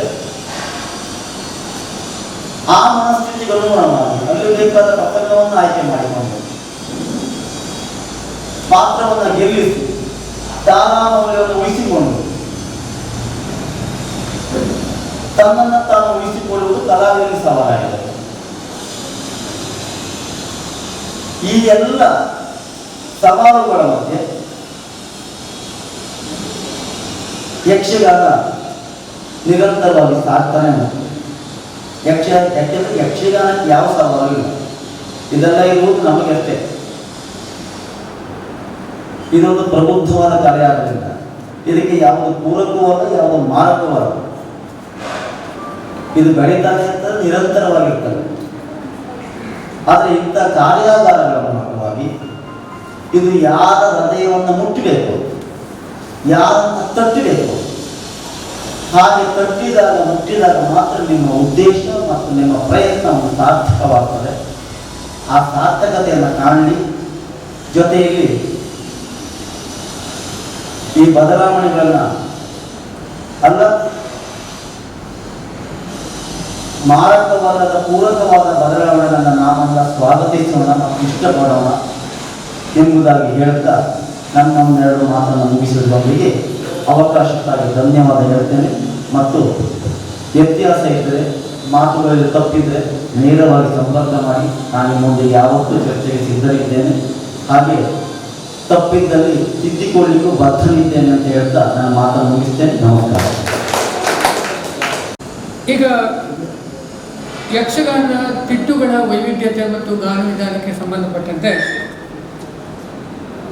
ಒಂದು ಪ್ರಾತ್ಯಕ್ಷಿಕೆಯ ರೂಪದಲ್ಲಿ ಯಕ್ಷಗಾನದ ವಿವಿಧ ತಿಟ್ಟುಗಳು ಈ ವಿಷಯದ ಮೇಲೆ doctor G K Hegde Harikere, Shri Gopal Bhagwat Kartuka ಮತ್ತು ಶ್ರೀ ಪಿ ಕೆ ಹೆಗಡೆ ಹರಿಕೆರೆ ಈ ಮೂವರು ಕೂಡಿ ನಡೆಸಿಕೊಡಲಿದ್ದಾರೆ. ಅವರು ಸಂಯೋಜನೆಯನ್ನು ಅವರೇ ಮಾಡಿಕೊಡ್ತಾರೆ. ಪೂರ್ವದಲ್ಲಿ ಈ ಮೂವರು ಅಪ್ರತಿಮ ಕಲಾವಿದರನ್ನು ಸಂಕ್ಷಿಪ್ತವಾಗಿ ಪರಿಚಯಿಸ್ತಾ ಇದ್ದಾರೆ. ಶ್ರೀ ಜಿ ಕೆ ಹೆಗಡೆಯವರು ಈಗ ವಿಶ್ರಾಂತ ಶಿಕ್ಷಕರು. ಸುಮಾರು 40 ವರ್ಷಗಳ ಕಾಲ ಅರೇಗಡಿಯ ಶ್ರೀ ಕರಿಕಾರಿ ಪರಮೇಶ್ವರಿ PU ಕಾಲೇಜಿನಲ್ಲಿ ಸೇವೆಯನ್ನು ಸಲ್ಲಿಸಿದ್ದಾರೆ. ಆದರೆ ಅವರ ಸೇವೆ ಅಪ್ರತಿಮವಾದದ್ದು. ಆದರ್ಶ ಶಿಕ್ಷಕರಾಗಿ ಗುರುತಿಸಿಕೊಂಡವರು. ವೃತ್ತಿಯಲ್ಲಿ ಶಿಕ್ಷಕರಾದರೂ ಕೂಡ ಒಟ್ಟಿಗೆ ತಾಳಮದ್ದಳೆಯ ಎಲ್ಲ ಕಲಾತ್ಮಕಗಳ ಅಂಶಗಳನ್ನು ಮೇಳೈಸಿಕೊಂಡು ಪ್ರಸಿದ್ಧ ಅರ್ಥಧಾರಿಯಾಗಿ ಗುರುತಿಸಿಕೊಂಡಿದ್ದಾರೆ. ಇದರೊಟ್ಟಿಗೆ ಉತ್ತಮ ತಬಲಾ ವಾದಕರು ಹೌದು. ಯಕ್ಷಗಾನ ಮಹಾಬಲ ಹೆಗಡೆ ಕೆರೆಮನೆ ಇವರ ಮೇಲೆ ಇವರು ಮಂಡಿಸಿದಂತಹ ಪ್ರಬಂಧವನ್ನು ಕರ್ನಾಟಕ ವಿಶ್ವವಿದ್ಯಾಲಯ ಗುರುತಿಸಿ ಇವರಿಗೆ PhD ಪದವಿಯನ್ನು ನೀಡಿದೆ.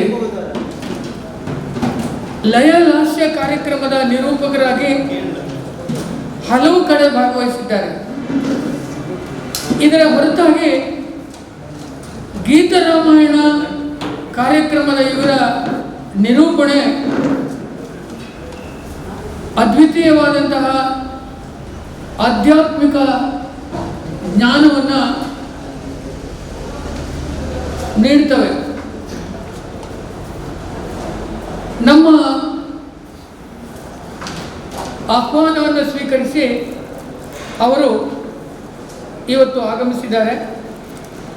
ಅವರಿಗೆ ನಮ್ಮ ಕಲಾಗಂಗೋತ್ರಿಯ ಗೌರವಾಧ್ಯಕ್ಷರಾದಂತಹ ಶ್ರೀ MT ನಾಯ್ಕ ಅವರು ಪುಷ್ಪ ಸಮರ್ಪಣೆ ಮಾಡಿ ಸ್ಮರಣಿಕೆಯನ್ನು ನೀಡಬೇಕು ಅಂತ ಕೇಳ್ಕೊಳ್ತೇವೆ. ಸಂಬಂಧಪಟ್ಟಂತೆ ಪ್ರಾತ್ಯಕ್ಷಿಕೆ ನೀಡುವವರು ಗೋಪಾಲ್ ಭಾಗವತರು.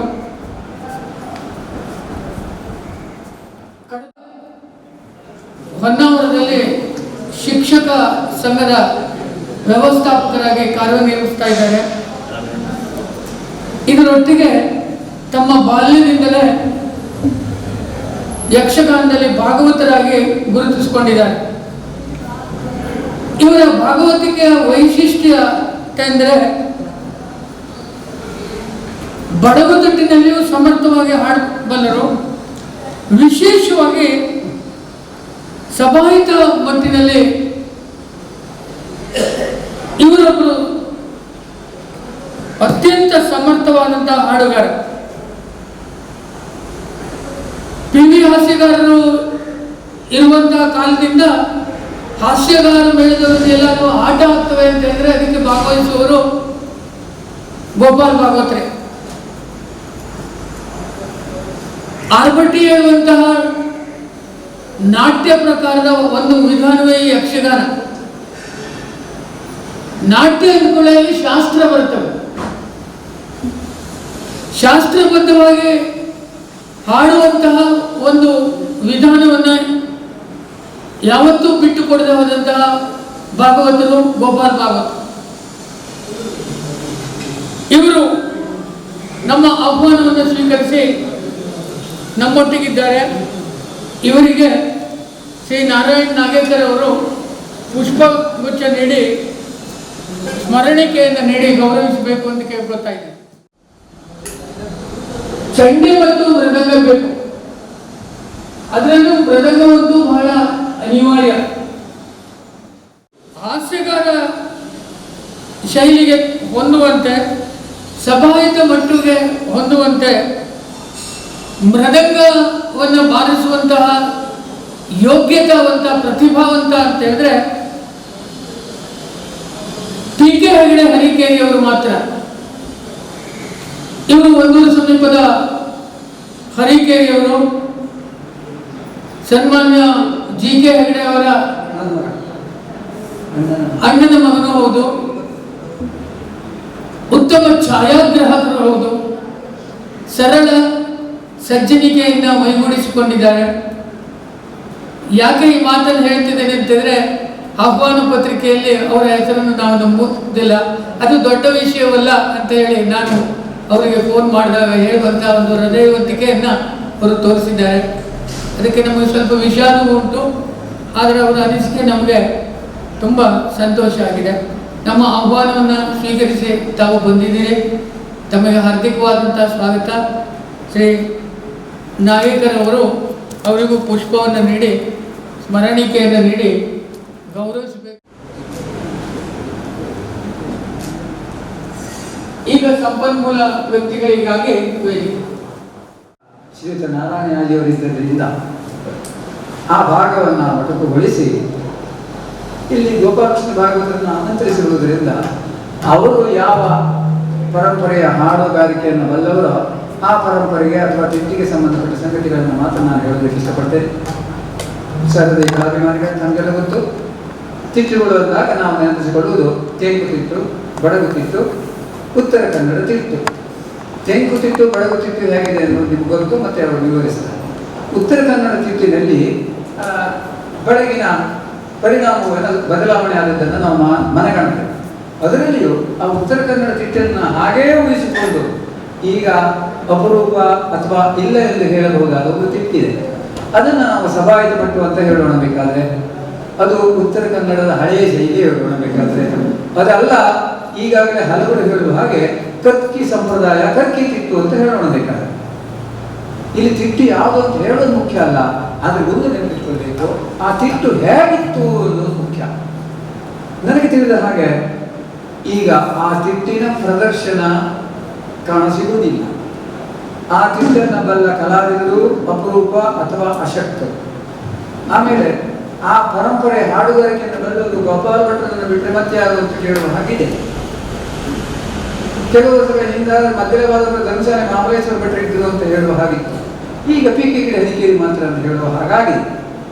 ಅದಕ್ಕಾಗಿ ನಾನು ಕರೆಯೋಲಿಯಲ್ಲಿ ಹೀಗಿದ್ದು ಆಲೋಚನೆ ಮಾಡಿದ್ದೇನು ಅಂತ ಹೇಳಿದ್ರೆ, ಗೋಪಾಲ ಕೃಷ್ಣ ಭಾಗವತರನ್ನು ಇಲ್ಲಿ ಹೆಸರಿಸಿರುವುದರಿಂದ ಇದನ್ನೇ ಮಾಡೋಣ ಎಂಬ ನಿರ್ಣಯದಲ್ಲಿ ನಾವು ಆ ಸಿದ್ಧತೆಯಲ್ಲಿ ಬಂದದ್ದಾಗಿದೆ. ಈ ಸವಾಯಿತ ಭಟ್ಟಿನ ಅಥವಾ ಕರ್ಕಿ ಶೈಲಿಯ ವಿಶೇಷತೆ ಏನು ಉಳಿದದ್ರಲ್ಲಿ ಇದೆಯೋ ಇಲ್ವೋ ಅಂತ ನಾನು ಹೇಳೋದಕ್ಕೆ ಹೋಗುವುದಿಲ್ಲ. ಇದರಲ್ಲಿ ಇದೆ ಅಂತ ಹೇಳೋದು ಮಾತ್ರ ನನ್ನ ಕೆಲಸ ಎಂದು ಭಾವಿಸಿದ್ದೇನೆ. ಯಾಕಂದರೆ ನಾವು ಚರ್ಚೆಗೋ ಪ್ರಶ್ನೆ ಕೇಳುವವರಿಗೋ ಆಹಾರವಾಗಿ ತೊಂದರೆ ಅನುಭವಿಸಬಾರದು. ಮತ್ತು ನಾವು ನಂಬಿಕೆ ಹೊಂದಿದೆ ಅಂತ ಗೊತ್ತು ನಮಗೆ. ಅದರದ್ದು ನಿಧಾನಗತಿ, ಶುದ್ಧ ಅಭಿನಯ, ಶಾಬ್ದಿಕ ಅಭಿನಯ, ನೆನಪಿಡಿ ಶಾಬ್ದಿಕ ಅಭಿನಯ, ವೈಶಿಷ್ಟ್ಯಪೂರ್ಣ ನರ್ತನ, ಸಾಂಪ್ರದಾಯಿಕವಾದಂತಹ ವೇಷಭೂಷಣ, ಅದಕ್ಕಿಂತ ವಿಶೇಷವಾಗಿ ಸ್ವಂತ ವೇಷಭೂಷಣ ತಯಾರಿಕೆ, ಹಾಗೆಯೇ ಆರಾಧನೆ ಕಲೆಯಾದ್ದರಿಂದ ಮಡಿವಂತಿಕೆ, ಇದಿಷ್ಟನ್ನು ಬಹುತೇಕ ಆ ಉತ್ತರ ಕನ್ನಡದ ಹಳೆಯ ಶೈಲಿಯ ಸಂಪ್ರದಾಯದಲ್ಲಿ ನಾವು ಕಾಣುವುದಕ್ಕೆ ಸಾಧ್ಯ ಇದೆ. ಶಾಬ್ದಿಕವಾದಂತಹ ಅಭಿನಯ ಅಂದರೆ ಅದು ಕಷ್ಟವೂ ಇರಬಹುದು. ಮತ್ತು ಅದು ಆಗಬೇಕು ಅಂತ ಆದರೆ ಹಲವರ ಅಭಿಪ್ರಾಯದ ಹಾಗೆ ನಿಧಾನಗತಿಯ ಭಾಗವತಿಕೆಯೇ ಬೇಕು. ಕರ್ಕಿ ಸಂಪ್ರದಾಯದಲ್ಲಿ ಏನಾಯಿತಂಬುಜ ನೇತ್ರೆ ಮಾನಿನಿಯರ್ ಮೌಳಿ, ಇಷ್ಟು ಶಬ್ದಗಳಿಗೂ ಶಾಸ್ತ್ರಬದ್ಧವಾದಂತಹ ಅಭಿನಯವನ್ನು ಮಾಡ್ತಾರೆ. ಅಂತಹ ಮುದ್ರೆಗಳನ್ನು ಬಳಸೋದನ್ನು ನಾನು ಕಂಡಿದ್ದೇನೆ. ಮತ್ತು ಅದರ ಪ್ರದರ್ಶನದಲ್ಲಿಯೂ ಇಂಥ ಸಂಗತಿಗಳಿವು. ಗೋಪಾಲ ವೇಷ, ಸ್ತ್ರೀ ವೇಷ, ಬಗೆ ಬಗೆಯ ಅಡ್ಡೋಲಗ ಕ್ರಮ ಯಾವುದಂತ ಹೇಳೋದಕ್ಕೆ ಹೋಗುವುದಿಲ್ಲ, ಬೇಕಾದ್ರೆ ಹೇಳೋಣ. ರಾಮನ ಒಡ್ಡೋಲಗ ಇದೆ, ಕೃಷ್ಣನ ಒಡ್ಡೋಲಗ ಇದೆ, ಹನುಮಂತನ ಒಡ್ಡೋಲಗ ಇದೆ, ಕಿರಾತನ ಒಡ್ಡೋಲಗ ಇದೆ, ಬಣ್ಣದ ಒಡ್ಡೋಲಗ ಇದೆ. ಇವೆಲ್ಲ ಆ ಮಟ್ಟಿನಲ್ಲಿ ರಂಗದಲ್ಲಿ ಪ್ರದರ್ಶನಗೊಳ್ಳುವಂತಹ ಸಂಗತಿಗಳು. ಕರ್ಕಿಯ ಹಾಸ್ಯಗಾರವನ್ನು ತಂದವರು ಈ ಹಳೆಯ ಸಂಪ್ರದಾಯವನ್ನು ಚಾಚೂ ತಪ್ಪದೆ ಪಾಲಿಸಿಕೊಂಡು ಬಂದವರು, ಆದರೆ ಅದನ್ನು ಬದುಕಿಸಿದವರು ಅಂತ ಒಂದು ಅರ್ಥ. ಮೇಳಗಟ್ಟಿದರು ಅನೇಕ ದಾಖಲೆಗಳಿಗೂ ಕಾರಣರಾದರು, ಅದು ತಮಗೆಲ್ಲ ಗೊತ್ತಿದ್ದ ಸಂಗತಿ. ಹಿರಿಯ ಪರಮಯ ಹಾಸ್ಯಗಾರರು, ವರದ ಹಾಸ್ಯಗಾರರು, ಪುಟ್ಟ ಹಾಸ್ಯಗಾರರು, ಕೃಷ್ಣ ಹಾಸ್ಯಗಾರರು, ನಾರಾಯಣ ಹಾಸ್ಯಗಾರರು, ಹೈಕೇರಿ ಬಂಧುಗಳು, ಹೊಸಕೇರಿ ಬಂಧುಗಳು, ಹಾಗೆ ಇನ್ನುಳಿದ ಆ ಮೇಳದ ಕಲಾವಿದರೆಲ್ಲ ತಮ್ಮತನವನ್ನು ಉಳಿಸಿಕೊಂಡು ಅದನ್ನು ಪ್ರದರ್ಶನ ಮಾಡಿದರು. ಈ ಮತ್ತು ಈಗ ನಾವು ಮೊದಲೇ ಪ್ರಸ್ತಾಪಿಸಿದ ಹಾಗೆ ಸೊರಗಿದೆ. ಇದರ ಪುನರುಜ್ಜೀವನದ ಕನಸನ್ನು ಕಂಡಿದ್ದಂತಹ PV ಹಾಸ್ಯಗಾರರು ಇಲ್ಲ, ಬಹಳ ಅವರಿಗೆ ಆ ಸಂಬಂಧವಾಗಿ ಆಸ್ತಿ ಇತ್ತು, ಆ ದಿಶೆಯಲ್ಲಿ ಪ್ರಯತ್ನಶೀಲರಾಗಿ ಅಲ್ಪ ಸ್ವಲ್ಪ ಉಳಿದಿರುವಂತಹ ಈ ಶೈಲಿ ಕಾಲದಲ್ಲಿ ಕರಗಿ ಹೋಗುವಂತಹ ಲಕ್ಷಣ ಸಂಪೂರ್ಣ ಕಾಣ್ತಾವೆ. ಇನ್ನೆಲ್ಲ ಭಾರತದ ಬಹುತೇಕ ಇವರು ಬೇರೆದಕ್ಕೆ ಮನಸ್ಸು ಮಾಡಿದೆ ಬದಲಾವಣೆಗೆ, ಆ ಮಟ್ಟು ಅಳಿದು ಹೋಗುವ ಸಾಧ್ಯತೆ ಇದೆ. ನನಗಂತೂ ಅಳಿದು ಹೋಗ್ತದೆ ಎಂಬ ಸಂಗತಿಯ ಗೋಚರವಾಗ್ತಾ ಇದೆ. ಈ ಶೈಲಿಯ ಭಾಗವತರು, ಮಧ್ಯವಾದಕರು, ಚಂಡೇವಾದಕರು ಈಗ ಬಹಳ ಅಪರೂಪ ಆಗಿದ್ದಾರೆ. ಇಂದು ಈ ಶೈಲಿ ಹೀಗಿದೆ ಎಂದು ಸ್ವಲ್ಪ ಪ್ರಮಾಣದಲ್ಲಿ ತೋರಿಸುವಂತಹ ಒಂದು ಕೆಲಸವನ್ನು ಮಾಡಲಾಗಿದೆ. ಈಗಾಗಲೇ ಪ್ರಿನ್ಸಿಪಾಲ್ GS ಭಟ್ರು ಹೇಳಿದ ಹಾಗೆ ಇದು ಪ್ರಾತ್ಯಕ್ಷಿಕೆ ಅಂತಾದರೆ ಯಕ್ಷಗಾನ ಪದ್ಯಗಳ ಪ್ರಾತ್ಯಕ್ಷಿಕೆ ಅಂತಿತ್ತು. ಗೋಪಾಲಕೃಷ್ಣ ಭಾಗವತರು ಆ ಶೈಲಿಯಲ್ಲಿ ಹಾಡಲಿದ್ದಾರೆ, ಟೀಕೆಗಳು ಮೊದಲೇ ವಹಿಸ್ತಾರೆ. ಈ ಮೊದಲೇ ನಾನು ಗಣಪತಿ ಪೂಜೆಯನ್ನು ಪ್ರಸ್ತಾಪ ಮಾಡಿದೆ. ಆ ಶೈಲಿಯಲ್ಲಿ ಗಣಪತಿ ಪೂಜೆ ಚೌಕಿ ಮೇಲೆ ನಡೀತು, ಈಗಲೂ ನಡೀತಾರೆ, ಇಲ್ಲ ಅಂತಲ್ಲ. ಅದು ಒಂದು ವಿಶೇಷ ಏನಂತ ಹೇಳಿದ್ರೆ, ಚೌಕಿ ಮನೆಯಲ್ಲಿ ನಡೆಯುವಂತಹ ಆ ಗಣಪತಿ ಪೂಜೆಯಲ್ಲಿ ಕಲಾವಿದರಷ್ಟು ಜನ ಭಾಗವಹಿಸ್ತಿದ್ರು. ಭಾಗವಹಿಸುವುದು ಅಂದರೆ ಇರುವುದಲ್ಲ, ಅವರು ಸಹ ಆ ಪದ್ಯದ ಜೊತೆಗೆ ತಾವು ಹಾಡ್ತಿದ್ರು. ಮೊದಲು ಭಾಗವತ ಹಾಡುವುದು, ಆಮೇಲೆ ಎರಡನೇ ಸೊಲ್ಲನ್ನು ಕಲಾವಿದರೆಲ್ಲ ಒಟ್ಟುಗೂಡಿ ಹಾಡುವುದು. ಇದು ಎಷ್ಟು ಅದ್ಭುತವಾದಂತಹ ಒಂದು ಪದ್ಧತಿ ಅಂದರೆ ನೋಡಿ. ಹಾಗೆ ತೊಡಗಿಕೊಳ್ಳುವಂತಹ ಎಲ್ಲ ಕಲಾವಿದರಿಗೂ ಶ್ರುತಿ ಜ್ಞಾನ ಆಗ್ತದೆ. ಮತ್ತೆ ಅವರು ಇಲ್ಲ ಅಂತಲ್ಲ, ಇಲ್ಲದೇ ಇದ್ದವರಿಗೆ ಆಗ್ತದೆ, ಶ್ರುತಿ ಜ್ಞಾನ ಆಗ್ತದೆ, ತಾಳಲಯದ ಕಲ್ಪನೆ ಬರ್ತದೆ. ಎಲ್ಲಕ್ಕಿಂತ ಹೆಚ್ಚು ಪ್ರದರ್ಶನ ಮಾಡುವಂತಹ ಕಾಲಕ್ಕೆ ಪದ್ಯ ಎತ್ತುಗಡಿ ಮಾಡುವುದಕ್ಕೂ ಇತ್ಯಾದಿ ಸಂಗತಿಗಳಿಗೆ ಅದು ಪೂರಕವಾದ ಅಂಶ ಆಗಿರ್ತದೆ. ಹೀಗಾದ ಎಲ್ಲ ನಮ್ಗೆ ಕಾಣಿಸಬಹುದಿಲ್ಲ. ಅಷ್ಟನ್ನೇ ಹೇಳ್ತಾ ಸ್ತ್ರೀ ವೇಷ ಬರಬೇಕು, ಅದು ಯಕ್ಷಗಾನದ ಸಂಪ್ರದಾಯ ಎಲ್ಲ ಕಡೆಗೆ ಇದ್ದದ್ದು. ಆದರೆ ಇಲ್ಲಿ ಹೇಗೆ ಪ್ರದರ್ಶನಗೊಳ್ತಿತ್ತು ಅಂದರೆ, ಸ್ತ್ರೀ ವೇಷ ತೆರೆಗೆ ಬರುವ ಮೊದಲು ಪದ್ಯ ಹಾಡ್ತೇನೆ. ಆ ಪದ್ಯ ಯಾವುದು ಅನ್ನೋದನ್ನು ಭಾಗವತ ಹಾಡಬೇಕು ಅನ್ನೋದು ನನ್ನ ವಿನಂತಿ. ಮಾವಿನ ಮರಗಳಿಗ ಅಲ್ಲಿರುವಂಥ ಮೋಹದ ಗಿಳಿಗಳಿಗ ಹಾಡಿ. ಹಾಗೆ ಮುಂದೆ ಹತ್ತಿಯ ಮರಗಳಿಗ ಅನ್ನೋದನ್ನು ಹಾಡ್ತಾರೆ. ಸ್ವಲ್ಪ ಚುಟುಕಾಗಿ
ತೆರೆಯ ಒಳಗಡೆ ಈ ಪದ್ಯ ನಡೀತದೆ, ಕಲಾವಿದರು ಕಾಣುವುದಿಲ್ಲ. ಆಮೇಲೆ ಸ್ತ್ರೀ ವೇಷದವರು ಒಬ್ಬರ ಹತ್ರ ಹಿಡಿಯುತ್ತೆ.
ಅದನ್ನು ನುಡಿಸ್ತಾ ನಾಟ್ಯವನ್ನು ಅಥವಾ ನರ್ತನವನ್ನು ಕಲಾವಿದರು ಮಾಡ್ತಾರೆ.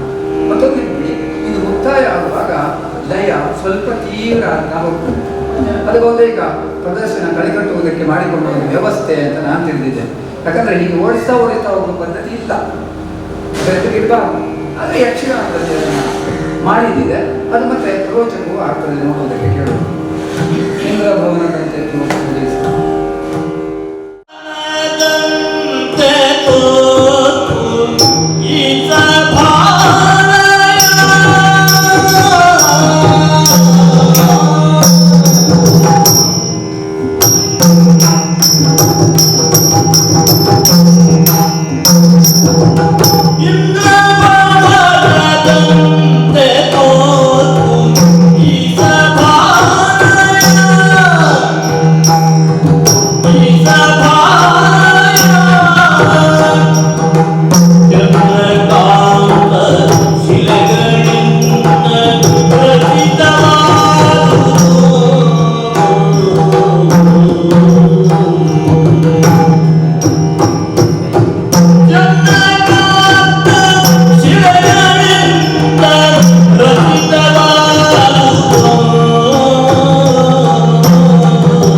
ಯಕ್ಷಗಾನದ ಪರಂಪರೆಯಲ್ಲಿ ತೆರೆಯ ಪದ್ಯ ಹೀಗೆ ಬಳಸಿಕೊಳ್ಳಲಾಗ್ತಾರೆ.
ಯಕ್ಷಗಾನದಲ್ಲಿ ಕೊಳಲನ್ನು ಊದುವವ ಕೊಳಲನ್ನು ಊದುತ್ತಾನೆ ಬರ್ತಾನ.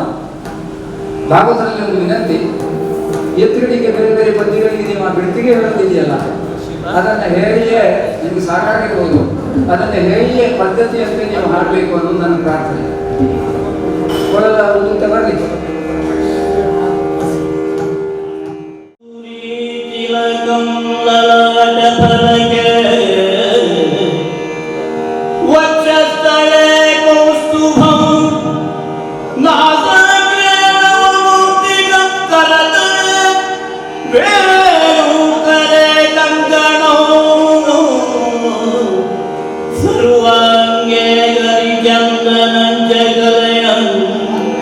कंठे के मुक्तावळे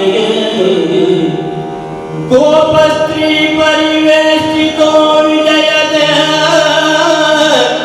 गोपाल चूड़मणि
Latina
ಮಟ್ಟು ಹೀಗೆ ಕೊನೆಗೊಂಡಿದೆ. ಒಂದನ್ನು ನಾನು ಗಮನಿಸಿದೆ, ಭಾಗವತರು ಬರೇ ಪದ್ಯ ಹೇಳಿದ್ರೆ ಆಗುವುದಿಲ್ಲ, ಅವರಿಗೆ ಕುಣಿತಕ್ಕೆ ಅನುಕೂಲವಾಗಬಹುದಾದಂತಹ ಬಿಡಿತಿಗೆಗಳು ಗೊತ್ತಿರಬೇಕು. ಬರೀ ಗೊತ್ತಿದ್ರೆ ಆಗುವುದಿಲ್ಲ, ಗೊತ್ತಿದ್ದದನ್ನು ಸರಿಯಾಗಿ ಹೇಳುವುದಕ್ಕೆ ಬರಬೇಕು. ಸರಿಯಾಗಿ ಹೇಳುವುದಕ್ಕೆ ಬಂದರೆ ಆಗುವುದಿಲ್ಲ. ಕುಣಿಯುವವನಿಗೆ ಅದು ಕುಣಿತಕ್ಕೆ ಪೂರಕವಾಗಿ ಮತ್ತು ಪರಿಣಾಮಕಾರಿಯಾಗಿ ಬರಬೇಕು. ಇವತ್ತು ಭಾಗವತರು ಅದನ್ನು ಮಾಡಿದ್ದಾರೆ ಎನ್ನುವುದು ನನ್ನ ನಂಬಿಕೆ. ಅದಕ್ಕಾಗಿ ಅವರಿಗೆ ನೆನಪಿಸಿದ್ದೆ ನಾನು. ಇದಿಷ್ಟು ತಾವು ಗಮನಿಸಿದ್ದೀರಿ. ಆ ಮಟ್ಟಿನ ಅನೇಕ ಯಕ್ಷಗಾನ ಪ್ರದರ್ಶನಗಳು ನಡೆದಿದ್ದು ಎಲ್ಲರಿಗೂ ಗೊತ್ತಿದೆ. 9 ತಲೆಮಾರುಗಳ ಹೇಳೋಣ, ಸುಮಾರು 400 ವರ್ಷದ ಇತಿಹಾಸವುಳ್ಳಂತಹ ಈ ಪರಂಪರೆ ಏನಿದೆ ಅದು ಮುಗಿಲಿ ನಾ ಹೇಳಬೇಕು ಮುಗಿಯಿತು. ಇಲ್ಲಿ ನಾನು ಹಾಡಬೇಕು ಹೇಳಬೇಕು ಹಾಗೆ ಹೇಳಿ ಇದನ್ನೆಲ್ಲ ನೋಡಾಯಿತು. ಆದರೆ ಪ್ರದರ್ಶನಗೊಳ್ಳುವಂತಹ ಸಂದರ್ಭದಲ್ಲಿ ಭಾಗವತದ ಹಾಡಿಕೆ ಹೇಗಿರ್ತಿತ್ತು ಅನ್ನೋದನ್ನು ಒಂದೇಟು ನಾನು ಕೇಳಿಸ್ಬೇಕು ಎಂದು ಅಪೇಕ್ಷೆ ಪಡ್ತೇನೆ. ಒಂದು ನನ್ನ ಆಯ್ಕೆ, ಇನ್ನೊಂದು ಭಾಗವತರದ್ದೇ ಆಯ್ಕೆ ಆಗಬೇಕು ಅನ್ನೋದು ನನ್ನ ಅಭಿಪ್ರಾಯ. ಭಾಗವತ ಸುಭದ್ರ ಕಲ್ಯಾಣದ ಒಂದು ಪದ್ಯ ಹೇಳಿ, ಬಲರಾಮನ ಪದ್ಯ.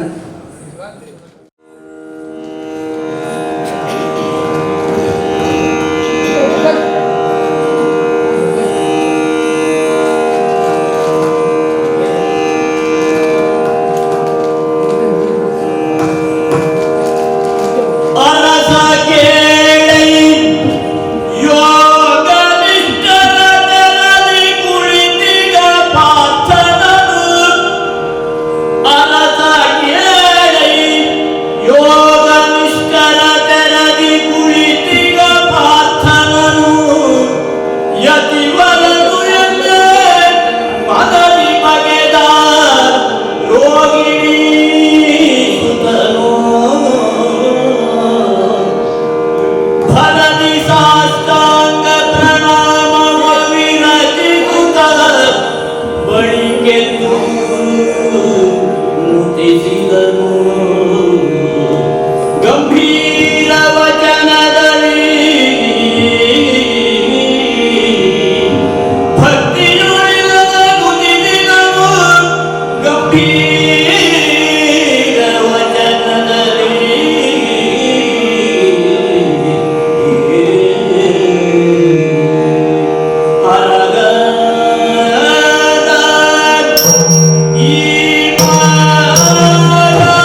ಆ ಒಂದು ಇತ್ತು ಅನ್ನುವುದನ್ನು ನಾವು ನೆನಪಿಸಿಕೊಂಡು ಅದು ಇಡುವುದಕ್ಕೆ ಏನು ಪ್ರಯತ್ನ ಆಗಬೇಕು ಅನ್ನೋದನ್ನು ಆಲೋಚಿಸಬೇಕಾದ ಅನಿವಾರ್ಯತೆ ಇದೆ ಎಂಬುದಾಗಿ ನಾನು ಭಾವಿಸ್ತೇನೆ.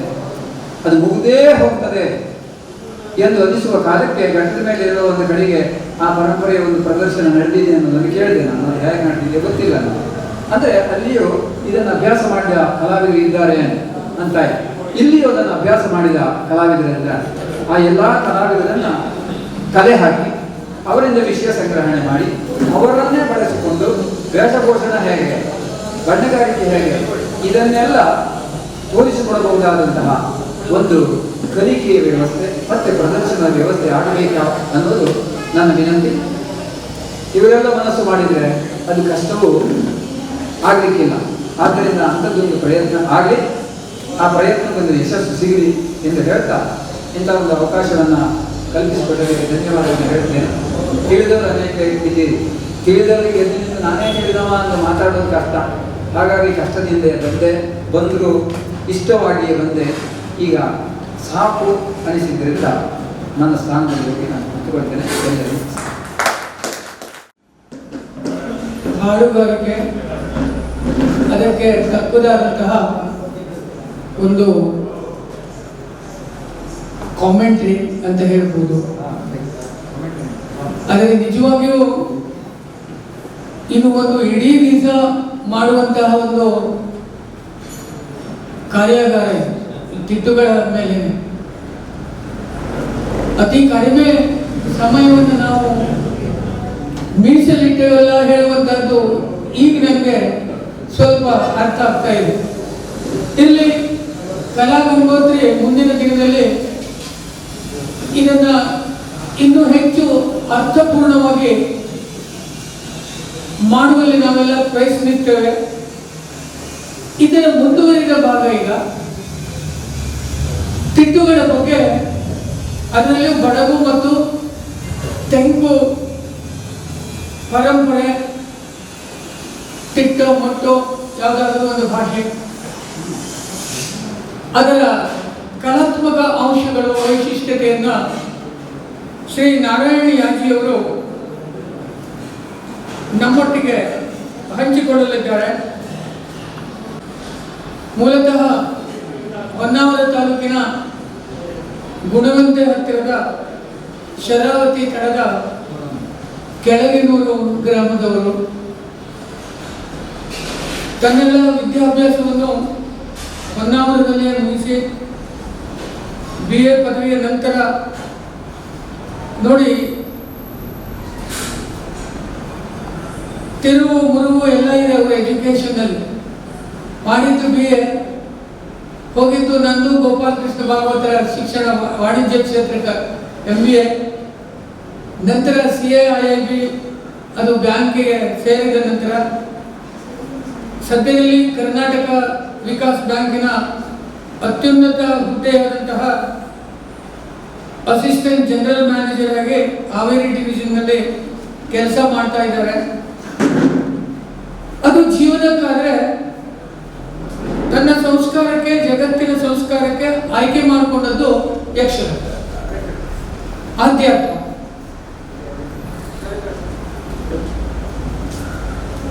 ಹಲವು ದಶಕಗಳಿಂದ ತಾಳಮದ್ದಳೆ ಅರ್ಥಧಾರಿಯಾಗಿ ಮಲೆನಾಡು, ಕರಾವಳಿ ಕರ್ನಾಟಕದಲ್ಲಿ ತುಂಬಾ ಪ್ರಸಿದ್ಧರು. ವಿಭಿನ್ನ ವಿಷಯಗಳ ಮೇಲೆ ಲೇಖನಗಳನ್ನ, ಉಪನ್ಯಾಸವನ್ನು ನೀಡುವಂತಹದ್ದು ಇವರ ಹವ್ಯಾಸ. ಹವ್ಯಾಸ ಹೇಳೋದಕ್ಕಿಂತ ಒಂದು ವೃತ್ತಿಯಾಗಿ ತೆಗೆದುಕೊಂಡು ಬರುವಂತ ಒಮ್ಮೊಮ್ಮೆ ಅನಿಸ್ತವೆ. ಯಾಕೆಂತಂದ್ರೆ ವಿಜಯ ಕರ್ನಾಟಕದ ನೆಲಮುಗಿಲು ಅಂಕಣಕಾರರಾಗಿ ಕಳೆದ 3-4 ವರ್ಷದಿಂದ ಪ್ರತಿ ವಾರ ಅವರನ್ನು ನಾನು ಬೆಳಿಗ್ಗೆ 7-7:30 ನೋಡ್ತಾ ಇರ್ತೇನೆ. ಇದರ ಹೊರತಾಗಿ 5ಕ್ಕೂ ಹೆಚ್ಚು ಗ್ರಂಥಗಳನ್ನ, ಮುಖ್ಯವಾಗಿ ಭೃಗು ಮಹರ್ಷಿ, ಮೈಕ್ರೋ ಫೈನಾನ್ಸ್, ನೈದಿಲಿಯ ಒಡಲು ಕಥಾ ಸಂಗ್ರಹ ಮುಂತಾದ ಪುಸ್ತಕಗಳನ್ನು ಬರೆದು ತನ್ನ ಅಮೂಲ್ಯ ಜ್ಞಾನವನ್ನು ಮುಂದಿನ ಜನರೇಷನ್ಗೆ ಬಿಟ್ಟಿದ್ದಾರೆ. ಕನ್ನಡ ಸಾಹಿತ್ಯದಲ್ಲಿ ವಿಮರ್ಶಕರಾಗಿ ಗುರುತಿಸಿಕೊಂಡಿದ್ದಾರೆ. ಇವರು ನಮ್ಮೊಟ್ಟಿಗಿದ್ದಾರೆ.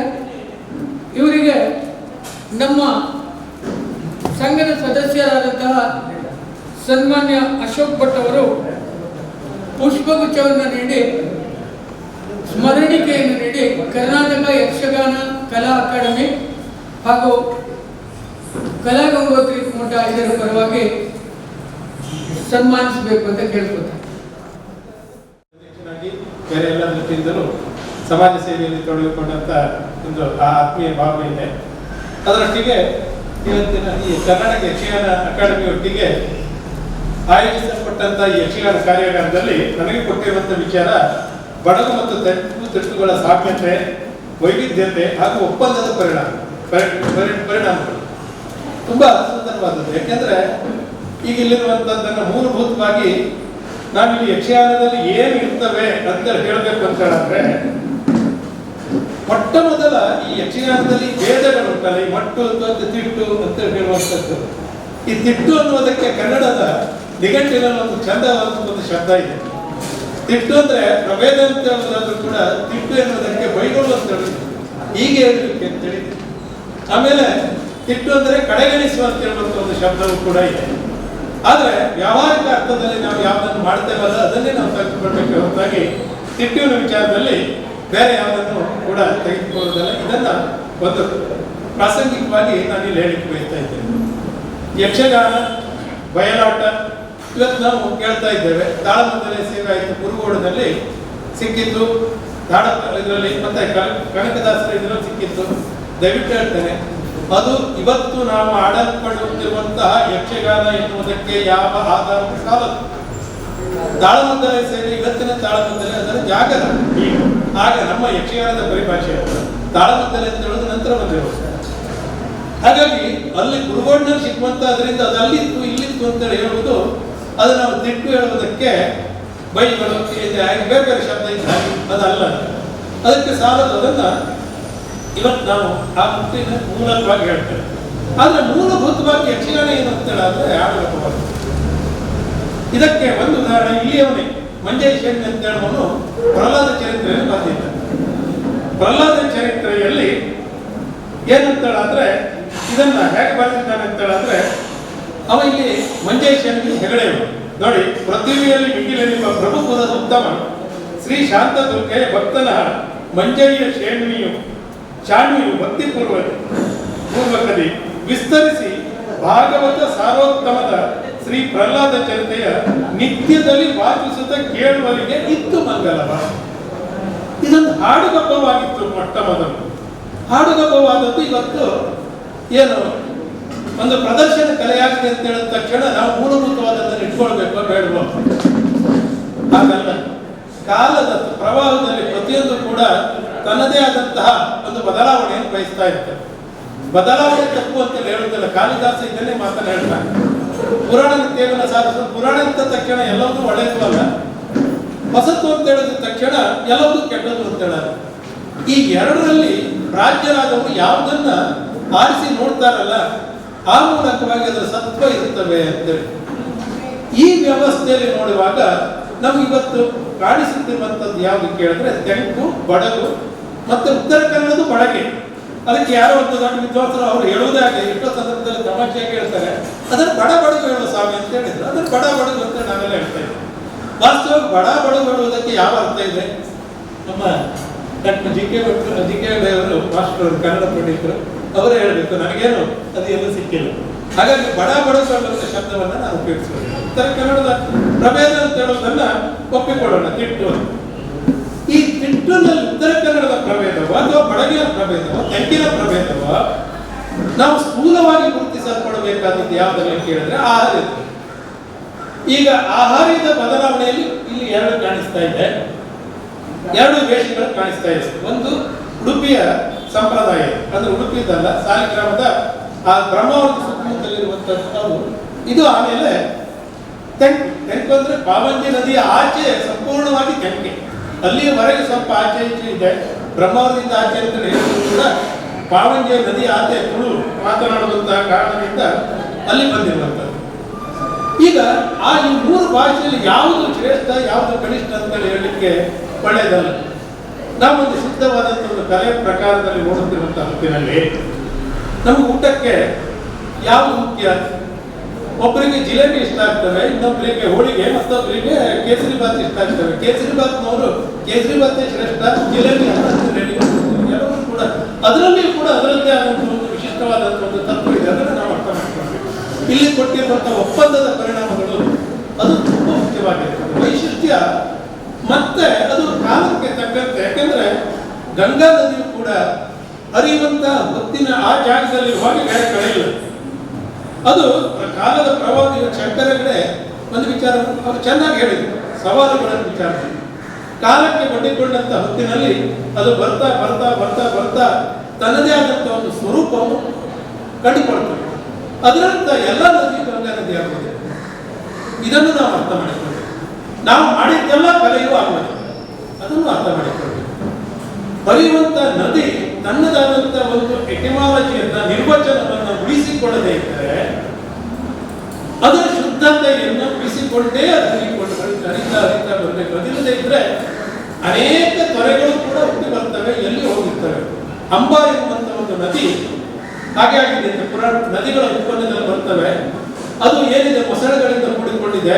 ಅಂಬೆಯ ಕಥೆಯಲ್ಲಿ ಬರ್ತವೆ. ಅರ್ಧ ಭಾಗ ನದಿ ಆಗಿರ್ತವೆ, ಗಂಗೆ ಶಾಪ ಕೊಡ್ತಾಳೆ, ನಿನ್ನ ಅರ್ಧ ಭಾಗ ಅದು ನದಿ ಆದ್ರೆ ಅದು ಎಲ್ಲಿಗೂ ಹೋಗದೆ ನೋಡದೇ ಕೆಟ್ಟ ಮೃದುವಾಗಿರಲಿ, ಮೊಸಳೆಗಳಿಗೆ ಆವಾಸ ಸ್ಥಾನವಾಗಿರಲಿ. ಹಾಗಾಗಿ ಆವಾಸ ಸ್ಥಾನವಾಗಿದ್ದರಿಂದ ಯಾರಿಗೂ ಪ್ರಯೋಜನವಿಲ್ಲ. ಅದಕ್ಕೆ ಕಾಲದ ಪ್ರವಾಹದಲ್ಲಿ ಬಂದದ್ದೆಲ್ಲವೂ ಕೂಡ ಶ್ರೇಷ್ಠ ಆಗಿದೆ. ಹಾಗಂತ ಬರಬಾರ್ದು ಅಂತ ಹೇಳಲ್ಲ, ಬರಬೇಕಾದದ್ದು ಅನಿವಾರ್ಯ. ಅದನ್ನು ಹೇಗೆ ಮಾಡಬೇಕು ಎನ್ನುವುದನ್ನು ಈಗ ತೆಂಕು ಮತ್ತು ಬಡಗನ್ನು ಸ್ಥೂಲವಾಗಿ ನೋಡುವಾಗ, ತೆಂಕಿನಲ್ಲಿ ನಮಗೀಗ ಮಟ್ಟು ಅಂತ ಹೇಳುವುದನ್ನ ಅಥವಾ ತಿಟ್ಟು ಅಂತ ಹೇಳುವುದು. ಈ ಮಟ್ಟುಗಳು ಅಂದ್ರೆ ಏನು? ಮಟ್ಟುಗಳು ಅಂತ ಹೇಳಿದ್ರೆ ಒಂದು ಅಂಶಗಳ ಮತ್ತೆ ಪರಿಮಾಣ ಒಂದು ಗಣಗಳಿರ್ತವೆ, ಅದರ್ಥ. ಆದ್ರೆ ಮಾತ್ರಗಳ ಮೂಲಕ ಆದ್ರೆ ಇವುಗಳು ಏನಕ್ಕೆ ಕೇಳಿದ್ರೆ, ಇಲ್ಲಿ ಬರುವ ಸಾಹಿತ್ಯದಲ್ಲಿ ಒಂದು ಏನಿರ್ತದೆ, ನಾದ ಮತ್ತು ಲಯಗಳನ್ನು ಅವಲಂಬಿಸಿ ಇಲ್ಲಿ ಬರುವಂತಹ ಒಂದು ಸಾಹಿತ್ಯದಲ್ಲಿ ನಾದ ಮತ್ತು ಲಯವನ್ನು. ಈಗ ಒಂದು ವಿಚಾರ, ಇವತ್ತು ನಾವೀಗ ಒಬ್ಬ ತುಂಬಾ ಚೆನ್ನಾಗಿ ಹಾಡಬಲ್ಲ, ಅವರು ಭಾವಗೀತೆಯನ್ನು ಅಷ್ಟೇ ಚೆನ್ನಾಗಿ ಹಾಡಬಲ್ಲ. ಆದ್ರೆ ಇವತ್ತಿನವರ ಭಾಗವತಿಕೆ ಬೇರೆ ಭಾವಗೀತೆಗೆ ಇರುವಂತ ವ್ಯತ್ಯಾಸ ಇದೆ. ಮಾಮರಗಳಿರ ಅಲ್ಲಿರುವ ಗಿಣಿಗಳಿರ ಅಂತೇಳಿ ಹೇಳುವ, ಅಲ್ಲಿರುವಂತ ಗಿಣಿಗಳಿರುವ ಅಂತ ಹೇಳುವಂತ ಹೊತ್ತಿನಲ್ಲಿ ಒಂದನ್ನು ನೋಡಿ ನೀವು, ಅದು ಭಾವಗೀತೆಯಾಗಿಯೂ ಚೆನ್ನಾಗಿ ಹಾಡಬಹುದು. ಆದ್ರೆ ಅವರು ಹಾಡಿದ ಭಾವಗೀತೆ ಅಲ್ಲ, ಒಂದು ರೀತಿಯ ಗದ್ಯವನ್ನ ಸೇರಿಸಿದ ಪದ್ಯದೋಪಾದಿಯಲ್ಲಿ ಬರುವ ಗಮಕೀಕೃತ ಶೈಲಿ. ಇದನ್ನು ಮಟ್ಟನ್ನು ಎಲ್ಲಿ ನೋಡ್ಬೇಕು ಅಂತ ಹೇಳಿದ್ರೆ, ನಮ್ಮಲ್ಲಿ ಸಂಗೀತದಲ್ಲಿ 2 ಪ್ರಕಾರಗಳನ್ನು ಹೇಳ್ತೇವೆ ನಾವು ಮಾಮೂಲಾಗಿ. ಒಂದು ಉತ್ತರಾದಿ ಮತ್ತು ದಕ್ಷಿಣಾದಿ ಕರ್ನಾಟಕ ಸಂಗೀತ ಅಂತ. ಮೂರನೇದಾದಂತ ಒಂದು ಗಂಧರ್ವ ಗ್ರಾಮ ಅಂತ ಹೇಳುವುದು. ಈ ಗಂಧರ್ವ ಗ್ರಾಮ ಎನ್ನುವುದು ಲುಪ್ತವಾಗಿ ಹೋಯಿತು. ಇದರ ಸಂಗೀತದ ಲಕ್ಷಣವನ್ನ, ಗಮಕೀಕೃತ ಶೈಲಿಯ ಲಕ್ಷಣವನ್ನ ಯಕ್ಷಗಾನದಲ್ಲಿ ಗುರುತಿಸಬಹುದು ಅಂತ ರಾಸತ್ಯನಾರಾದಿಯಾಗಿ ಅನೇಕ ಜನ ವಿದ್ವಾಂಸರು ಅಭಿಪ್ರಾಯವನ್ನು ಪಟ್ಟಿದ್ದಾರೆ. ಶ್ರೀರಂಗರು ಇದನ್ನೇ ಕುರಿತಾಗಿ ಹೇಳಿದ್ದಾರೆ. ಹಾಗಾಗಿ ಈ ಮಟ್ಟಿನ ಮೂಲಕವಾಗಿ ತಿಟ್ಟು ಎನ್ನುವಂತ ಪ್ರಭೇದವ ಅಥವಾ ಮಟ್ಟಿನಲ್ಲಿರುವಂತಹ ಮೂಲಭೂತವಾದ ಇವತ್ತು ತೆಂಕಿನ ಹಾಡುಗಾರಿಕೆಯಲ್ಲಿಯೂ ಬಡಗಿನ ಅಥವಾ ಉತ್ತರ ಕನ್ನಡದ ಶೈಲಿಯ ಹಾಡುಗಾರಿಕೆಯಲ್ಲಿಯೂ ಇದನ್ನು ಕಾಣಬಹುದು. ಹಾಗಾಗಿ ಇದು ರಾಗಾಧಾರಿತವಲ್ಲದ ಲಯ ಪ್ರಧಾನವಾದಂತಹ ವಚನಗಳು ಅಲ್ಲ. ಆದ್ರೆ ವಚನಗಳಲ್ಲ ಅಂತೇಳಿ ಆದ್ರೆ ವಾರ್ಧಿಕ ಮತ್ತೆ ಭಾಮಿನಿ ಬರ್ತದೆ. ಹಾಗಾಗಿ ಭಾಮಿನಿ ಮತ್ತು ವಾರ್ಧಿಕ ಬರುವುದರಿಂದ ಇದಕ್ಕೆ ವಚನಗಳಲ್ಲ ಅಂತ ಹೇಳಲಿಕ್ಕೆ ಬರುವುದಿಲ್ಲ, ಆ ವಚನಗಳನ್ನು ಬರ್ತವೆ. ಹಾಗಾದ್ರೆ ಇದಕ್ಕೆ ರಾಗ ಇಲ್ಲವೋ? ರಾಗ ಇದೆ. ಮಂಜರಿ ಶೈಲಿನೇ ನಾನು ಬರ್ತಾ ಇದ್ದೇನೆ, ಬದ್ದೀಸ್ ರಾಗದಲ್ಲಿ ಯಕ್ಷಗಾನವನ್ನು ಆಡುವುದು ಅಂತ ಹೇಳ್ತಾರೆ. ಒಂದು ಅಪರೂಪದಾದಂಥದ್ದು ನನ್ನ ಹತ್ರ ಪ್ರಸಂಗ ಮಾಡಿದೆ. ಮಂಜರಿ ಶೆಟ್ಟಿ ಬರೆದಂತ ಪ್ರಹ್ಲಾದ ಚರಿತ್ರೆ 1905ರಲ್ಲಿ ಪ್ರಕಟವಾಗಿರುವಂತ ಒಂದು ಸಂಗ್ರಹ ನನ್ನ ಹತ್ರ ಇದೆ. ಆತ ಬದ್ದೀಸ್ ರಾಗದ ಕುರಿತಾಗಿ ಹೇಳ್ತಾರೆ. ನಮ್ಮ ಪ್ರಹ್ಲಾದ ಚರಿತ್ರೆ ಯಾವುದು? ದೇಸಾಕ್ಷಿ, ಸಹಭೈರವಿ, ವಿದುಲಹರಿ, ಧನ್ಯಾಸಿ, ಭೂಪಾಲಿಕ. ರೇವಾ ವರ್ಣಿತ ಕೊಂಡಯುಕ್ತ ಜನರಿ ರೇಗುಕ್ತಿ ಕೊಂಡಕ್ರಿಯ ರಾಮಕ್ರಿ ಸಕಳಿಂಗ ಸಿಂಧವ ವರ್ಗ ಮಾಂಡಲ್ಯ ಕಾಮೋದಕಿ ಮೇಘಾಲಯ ವರಾಳಿ ಗೌರಿ ಸಹಿತ ನಾಟ್ಯ ಹರಿಮಾತ್ರಿ ಶ್ರೀ ಸಾರಂಗ ಶಂಕರಾಭರಣ ಶಾಸಕ್ಕೆ ದೇವಪ್ರಿಯ ಬಾಳಗೌಡ ಕನ್ನಡ ದ್ವಿಹಿತ ಗ್ರಾಂಧಾರ ಚಿತ್ತ ನಕ್ಷಂ ಧೂಳಿಕ ವಾಸಂತೋ ಲಲಿತಾತಿ ರಾಘಕುಂಡ ವಾ ಶ್ರೀ ಸದುರ್ಗ ಕ್ರಮ. ಇದು 32 ರಾಗಗಳ ವಿಚಾರದಲ್ಲಿ. ಇದ್ರಲ್ಲಿ ನಾವು ಇವತ್ತು ಎಷ್ಟು ರಾಗಗಳು ಇವತ್ತು ಯಕ್ಷಗಾನದಲ್ಲಿ ಹಾಡ್ತಾ ಇದ್ದೇವೆ ಶುದ್ಧದಲ್ಲಿ. ಇವತ್ತು 3 ತಿಂಗಳಲ್ಲಿ ಇಲ್ಲ ಇದ್ದದ್ದನ್ನು ನಾವು ಕಾಪಾಡಿಕೊಂಡು ಬರಬೇಕು. ಇದಿಷ್ಟು ರಾಗದ ಕುರಿತಾದದ್ದನ್ನ ನಾವಿಲ್ಲಿ ಅರ್ಥ ಮಾಡಿಕೊಳ್ಳಬೇಕಾಗಿದೆ. ಹಾಗಾಗಿ ಸ್ಥೂಲವಾಗಿರುವಂತ ಈ ಎಲ್ಲ ಹಿನ್ನೆಲೆಯಲ್ಲಿ ನೋಡುವಾಗ ತೆಂಕು ಮತ್ತು ಬಡಗು ಅಥವಾ ಬಡಗು, ಈ ಬಡಗಿನ ವೈಶಿಷ್ಟ್ಯ ಏನು ಅಂತ ಹೇಳಬೇಕಾದ್ರೆ ಇದೇ ವಿಚಾರದಲ್ಲಿ ತೆಂಕು ಇವತ್ತು ನಾವು ನೋಡುತ್ತಿರುವಂತ ಈ ದೇಶ ಇದೆಯಲ್ಲ, ಇದಕ್ಕಿಂತಲೂ ಹಿಂದೆ ಅಲ್ಲಿಯೂ ಕೂಡ ಯಾವುದೇ ವ್ಯತ್ಯಾಸ ಇರಲಿಲ್ಲ. ಡಾಕ್ಟರ್ ರಾಮದೇವ್ ನಂಬಿಯಾರು ಸುಧಾದಲ್ಲಿ 30 ವರ್ಷದ ಹಿಂದೆನೆ ಬಂದಿದ್ರು. ಏನಂತೇಳ ಅಂದ್ರೆ ಅವರಿಗೆ ಹಳೆಯದಾದಂತಹ ವೇಷಭೂಷಣಗಳ ಪೆಟ್ಟಿಗೆ ಸಿಗ್ತಂತೆ. ಸಿಕ್ಕಿದಾಗ ನಮ್ಮದಾಗಿರುವಂತಹ ಕಾಚದಾನ ಅಂದ್ರೆ ವೀರವ್ಯಾಸ ಏನು ಉಂಟಲ್ಲ, ಇದರ ಇದೇ ರೀತಿಯಾದದ್ದೇ ಅಲ್ಲಿಯೂ ಕೂಡ ಇತ್ತು. ಕುಂಬಳೆ ಗುಂಡ ಎನ್ನುವಂತಹ ಸಾಮಾನ್ಯವಾಗಿ ಮೊದಲ ಮಹಾಯುದ್ಧದಲ್ಲಿ ಏನೋ ಒಂದು ಬದಲಾವಣೆ ಮಾಡಬೇಕು ಅಂತ ಹೇಳುವಂತಹ ಹೊತ್ತಿನಲ್ಲಿ ಮಣಿಗಳನ್ನೆಲ್ಲ ತಂದು ಚಂದ ಮಾಡುವಂತೆ ಬಂದದ್ದು ಅದು ಪರಂಪರೆಯಾಗಿ ಬಿಟ್ಟಿತ್ತು. ಅದಕ್ಕಿಂತ ಹಿಂದಿರುವಂತದ್ದು ಇದೆ, ಅದನ್ನು ನಾವು ಇಲ್ಲಿ ನೋಡಿಕೊಳ್ಳಬೇಕು. ಹಾಗಂತ ಈಗ ನಾವು ಅದಕ್ಕೆ ಹೋಗಬೇಕು ಬೇಡ, ಅದನ್ನು ಬೇರೆ ರೀತಿಯಿಂದಲೇ ಆಗಬೇಕು. ನಾವು ಆ ವೈಶಿಷ್ಟ್ಯವನ್ನ ಇದನ್ನು ಹೀಗಾಗಿದೆ ಅಂತ ಹೇಳಾದಾಗ ಕಾಲದ ಈ ಹರಿವಿಕೆಯಲ್ಲಿ ಈ ಬದಲಾವಣೆಯನ್ನು ನಾವು ಸ್ವೀಕರಿಸಬೇಕೋ ಬೇಡ ಎನ್ನುವುದಕ್ಕಿಂತ ಈಗ ನಾವು ಅಲ್ಲಿ ಹೋಗ್ಬೇಕು ಅಂತ ಹೇಳಿದ್ರೆ ಅಲ್ಲಿ ಹೋಗಿ ಆಗುತ್ತೆ. ಈ ವೈಶಿಷ್ಟ್ಯತೆಯನ್ನೇ ನಾವು ಇಂಪ್ರೂವೈಸ್ ಮಾಡಬೇಕಲ್ಲ, ಅದನ್ನು ಮಾಡಬೇಕಾದ್ರೆ ತೆಂಕಿನಲ್ಲಿ ಮಾಡಿರುವುದು ಯಾವ್ದು ಯಾರ್ಯಾರು ಮಾಡಿದ್ರು. ಮೊಟ್ಟ ಮೊದಲು ತೆಂಕಿನಲ್ಲಿ 2 ರೀತಿಯಿಂದ ಬಂತು. ಈ ಯಕ್ಷಗಾನವೇ 2 ರೀತಿಯಿಂದ ದ್ವಿಮುಖವಾಗಿ ಬಂದಿದೆ. ಒಂದು ರಂಗಕಲೆ, ಮತ್ತೊಂದು ತಾಳಮದ್ದಲೆ ಕಲೆ. ತಾಳಮದ್ದಲೆ ಅರ್ಥಗಾರಿಕೆಗೂ ರಂಗಗಾರಿಕೆಗೂ ತುಂಬಾ ವ್ಯತ್ಯಾಸ ಇದೆ. ಈ ತಾಳಮದ್ದಲೆಯಲ್ಲಿ ಅರ್ಥಗಾರಿಕೆಯನ್ನು ಬಿಡ್ತೇನೆ, ರಂಗಕಲೆಯಲ್ಲಿ ಮೊಟ್ಟ ಮೊದಲದು ನರ್ತನ ಕಲೆಯಾಗಿಯೇ ತೆಂಕಿನಲ್ಲಿಯೂ ಕೂಡ ತರಬೇಕು ಎನ್ನುವಂತ ಕಾರಣಕ್ಕಾಗಿ ಎಚ್ ಎಫ್ ಪಡೆಯ ಮುಂತಾದವರೆಲ್ಲ ತಾಳಮದ್ದಲೆಯಲ್ಲಿ ಕವಿಭೂಷಣ ವೆಂಕಟರೆಡ್ಡಿಯವರೆಲ್ಲ ತಾಳಮದ್ದಲೆಯಲ್ಲಿ ವಿಜೃಂಭಿಸುತ್ತಿರುವಂತ ಒಂದು ಕಾಲದಲ್ಲಿ ಕುರಿ ವಿಠ್ಠಲ ಶಾಸ್ತ್ರಿಯವರು ಭರತನಾಟ್ಯವನ್ನು ಶುದ್ಧ ನಾವು ಯಕ್ಷಗಾನವನ್ನು ಮಾಡಬೇಕು, ಅದು ಬೇಕೋ ಬೇಡವೋ ಅದು ಚರ್ಚಾಸ್ಪದ ಅದಲ್ಲ. ಆದರೆ ಒಂದು ನೃತ್ಯವನ್ನು ತರಬೇಕು, ಆ ನೃತ್ಯದಲ್ಲಿ ಹೇಗೆಲ್ಲ ತೋರಿಸಬಹುದು, ನೃತ್ಯ ಮಾಧ್ಯಮವಾಗಿಯೇ ಯಕ್ಷಗಾನವನ್ನು ತೋರಿಸಬೇಕು. ಯಾಕೆಂದ್ರೆ ಇದೊಂದು ಹಾಡುಗಬ್ಬದಲ್ಲಿ ನರ್ತನ ಬರಬಾರ್ದು ಅಂತ ಹೇಳಿದಿಲ್ಲ. ಎಲ್ಲಿ ಸಂಗೀತ ಇರ್ತಾವೋ ನರ್ತನ ಅಲ್ಲಿ ಬಂದೇ ಬರ್ತದೆ. ಹಾಗಾಗಿ ಅವರು ಮತ್ತು ಗೋವಿಂದ ಭಟ್ರವರೆಗೆ ಆದಿಯಾಗಿ ಬಂದಿರುವಂತಹ ಎಲ್ಲ ನೃತ್ಯಗಾರರು ಕಲಾವಿದರು ಭರತನಾಟ್ಯವನ್ನು ಕಲ್ತ್ಕೊಂಡೇ ರಂಗಕ್ಕೆ ಬಂದರು. ಬಹುಶಃ ಪಡೆದುಕೊಳ್ಳಿ ರಾಮಚಂದ್ರ ರೆಡ್ಡಿ ಇದನ್ನ